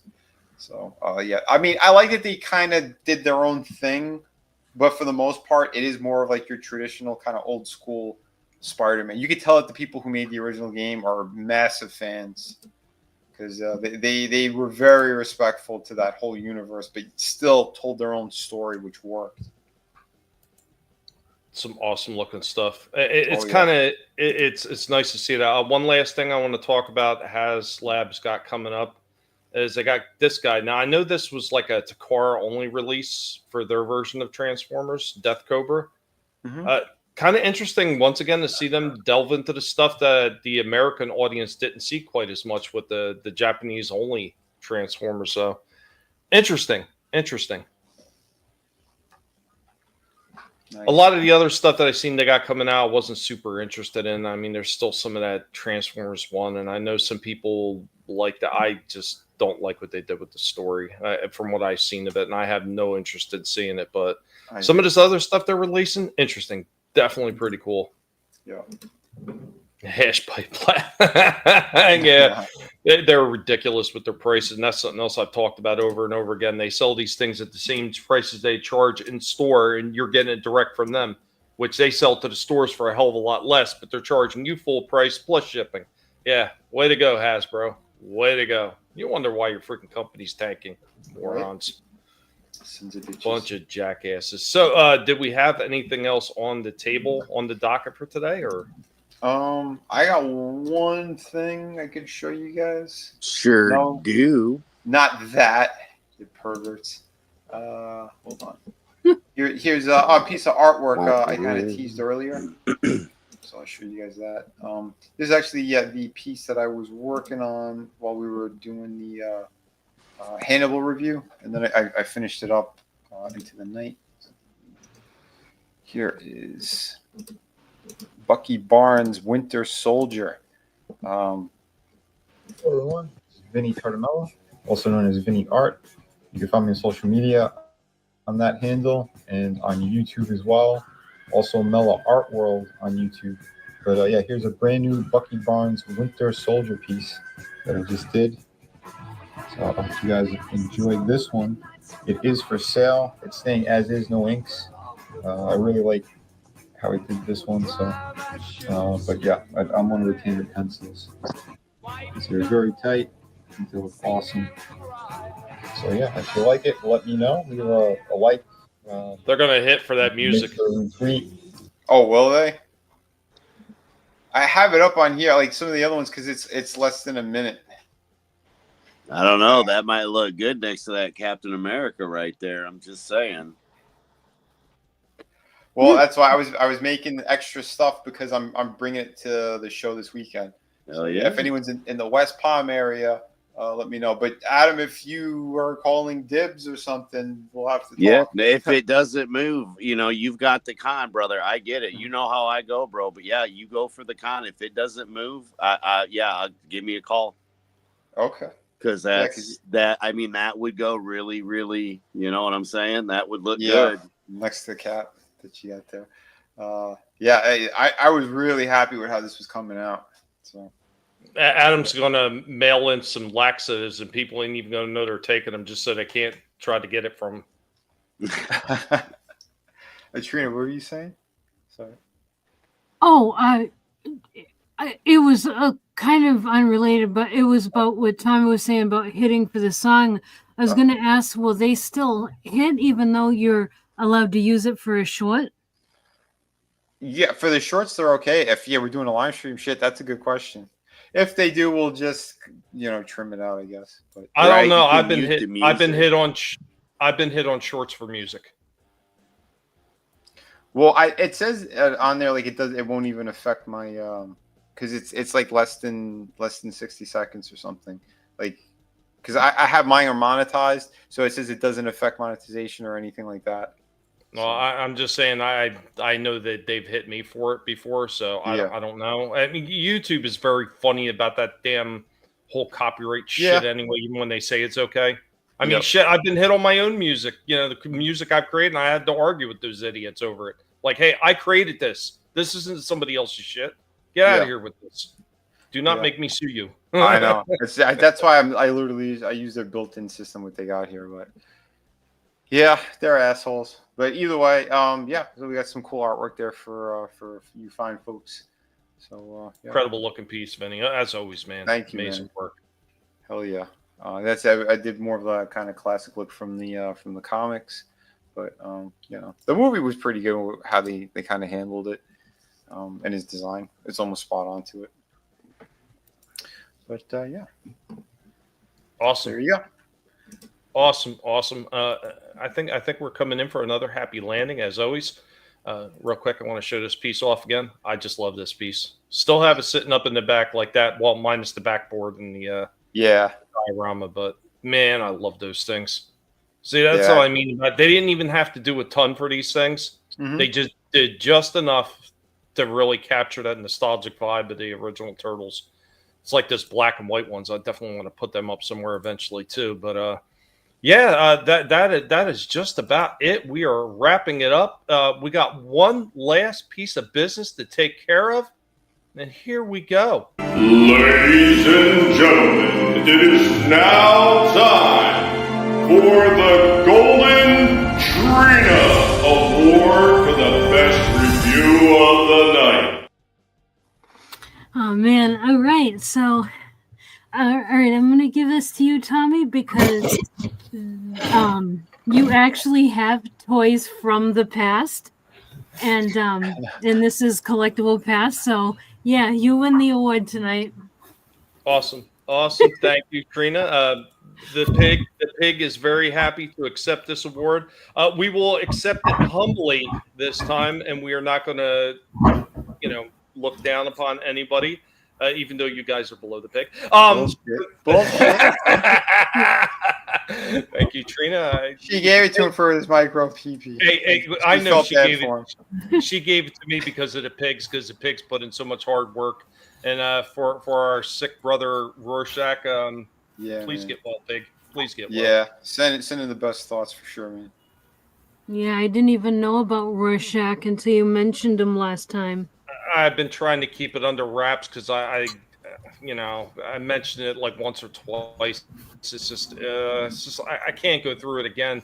I lost too many of these good guys over the past couple of years, and seeing him sick now suddenly, it just yeah, it's hard to deal with. Yeah, you get used to these guys like you would do any other family fuzzy friend or any other family member. I mean, you grow attached to these guys and they become part of everything. And especially since I always work them into a lot of the different videos and everything too. And then it's it's like losing a partner. You know, not fun. Appreciate that, guys. But now we're going to get into everybody's going to let you know what they got going on. I'm going to start off with myself, I think, this time, because why not? And all day long, I put up a dog's ass. Just bang, bang, bang up his ass. That's my pleasure. Once again, thank you, Trina, for the award.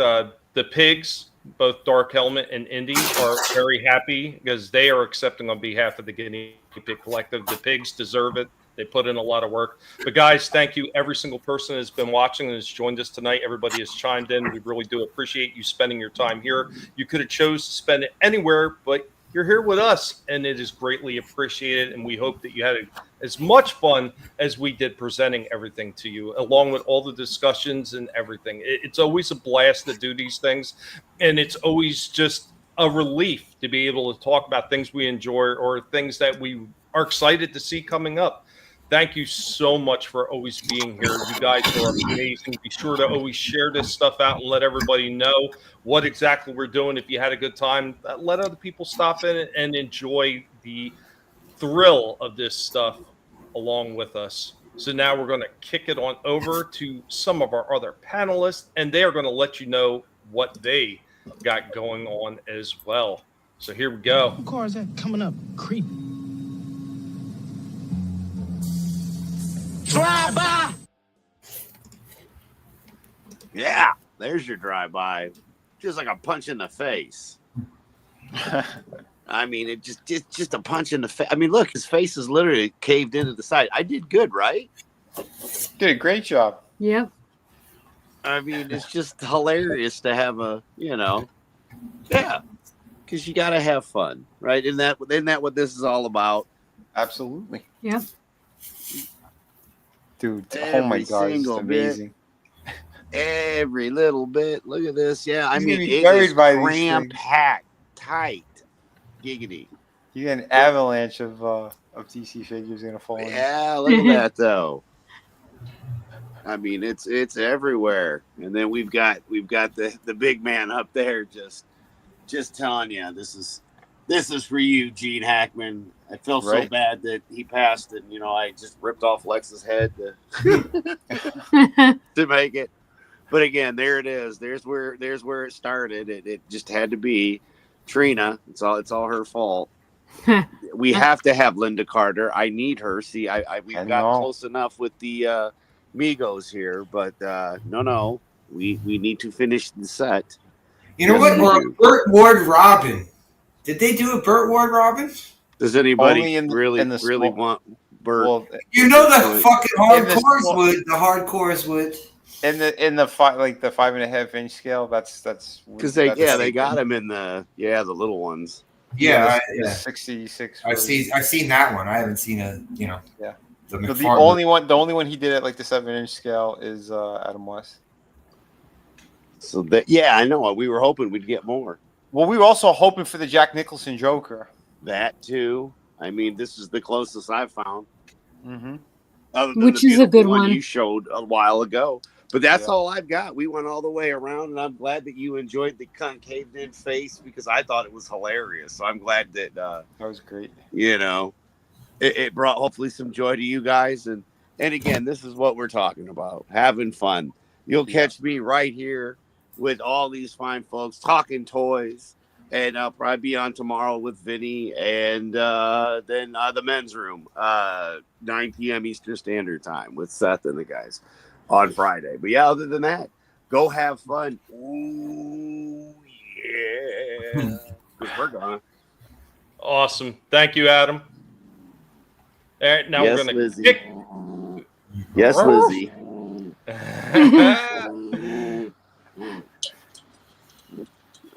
Doggo time. Now we're going to kick it on over. Hey, I'm stuck. I can't transform.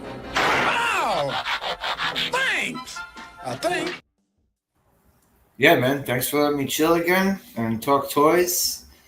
And yeah, so I'm gonna make up my own award, and I'm gonna give it to Tord McFarlane, making these awesome DC figures. I love picking these up, man. I love walking in there and seeing like what random character they're gonna have next. Nice. I was complaining before that they're doing just 900 Superman and Batman figures, but they are actually freaking putting out different characters now. They are. Here's to you, Tord. On behalf of Todd McFarlane, Tord rules. Tord rules. Oh, that's great. I'm giving out the Torties. It's the award. The award. It's a tuna can. It's a tuna can. The Tord Awards. Oh, that's fucking great. As always, thank you, Slasher, buddy. I appreciate it. Yeah, man. We got some more. We got more people here to give the outros. Hey, Prime, what do you think Megatron's gonna do to Starscream? Nothing gentle, I would say. Okay, I love that. Yeah. Well, yeah, it was a blast hanging out with you guys. I'm so glad I could make it again tonight, and yeah, it's just it was awesome. But yeah, on my channel, Vinnie and I are doing the Hannibal series reviews. We're doing season 2, episodes 8 and 9 this next Wednesday at 8 p.m. Eastern, and then Tuesdays on ETub's channel, Wrestling with Horror, I should say. Doing Tuesday at 8:35 p.m. We're doing we're supposed to be doing oh man, now I forget. Oh, I hate when that happens. But You don't even smoke weed. I know, right? Like, what the heck? So She yeah, needs to, then she'd remember. yeah, really. Has he even picked one yet? She'll remember after the show when we close out. Yeah, that's when it'll come to me. Breath away, baby. That's when it'll come to me. But yeah, Well, in or out or late at night, you'll wake up the husband and you scream the name of the show. dude, I hate that. But yeah, so Tuesday at 8:35 p.m. on ETub's channel, we do the horror movie of the week, and yeah, that's about it. It was great hanging out with all you guys, and hope you all enjoy the rest of the week and your weekend. Awesome. Thank you, Trina. Always a pleasure. And now Vinnie's going to take us on out of here. It's me, Mario Kartitis. Oh no.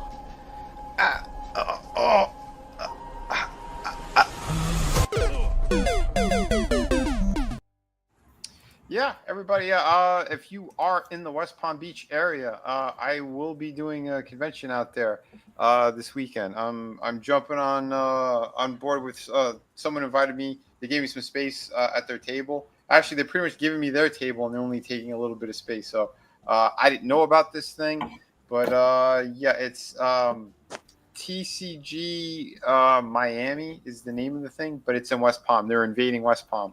A little confusing, but I did not know anything about this, but I got the invite. So yeah, and if there's any luck, I don't know if I still might be doing the Sunday one near Tommy. I don't know yet. I'll have to talk to my buddy on Saturday, because the guy, he's actually doing both. He's doing both shows. So if he's able to get if you do it, the pig does have some travel money. I'll talk about that after the show. So yeah, Nice. I see no reason why the pig can't show up if you're able to get there. If I am, yeah, there's no promises on that. The one I do know is West Palm for sure. The other one's kind of 50-50 at this point, but yeah, I'll probably find out more, on Saturday.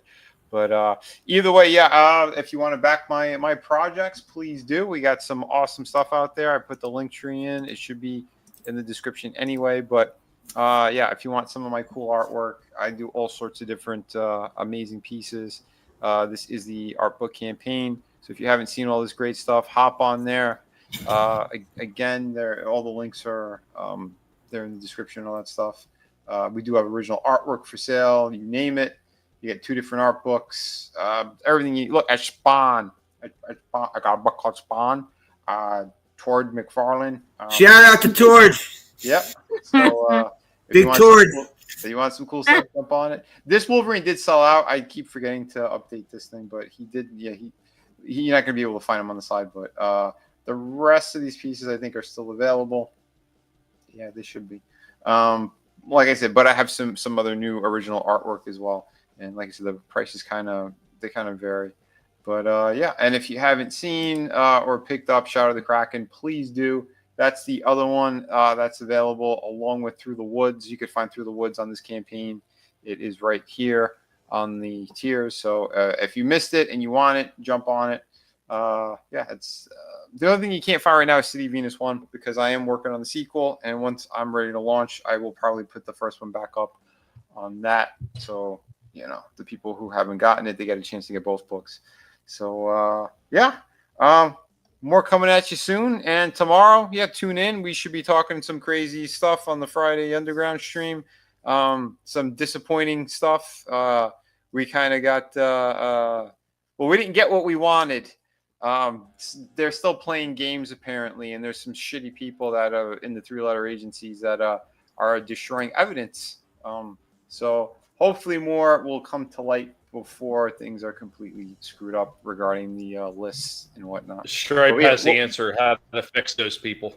Oh, I agree, man. I agree. But yeah, we'll be talking about that tomorrow and breaking it down too, because yeah, there was some weird shit that happened regarding, you know, not making a proper like statement and letting social media personalities like hold binders in the air. Like I don't know. We're gonna hit that tomorrow. Though we'll break it all down for you guys and some other crazy stuff that's kind of going on in the world.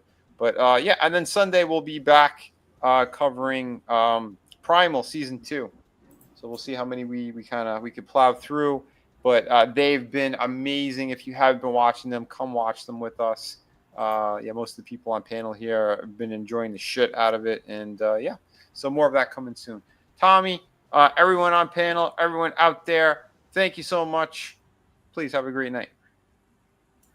Thank you, Vinnie. Guys, have a good one. As Shifty says, Tord and Gaylord, an unstoppable team. Guys, until next time, just remember Tord rules, and we're gonna have some more fun on the next one. And of course, stop by everybody's channel, help out. Subscribing to somebody's channel doesn't cost you nothing, but it means a world to most of us as creators. Let us know that some of the stuff that we're doing is appreciated by all of you. So thank you so much, and we will catch you on the next one. Take care, y'all.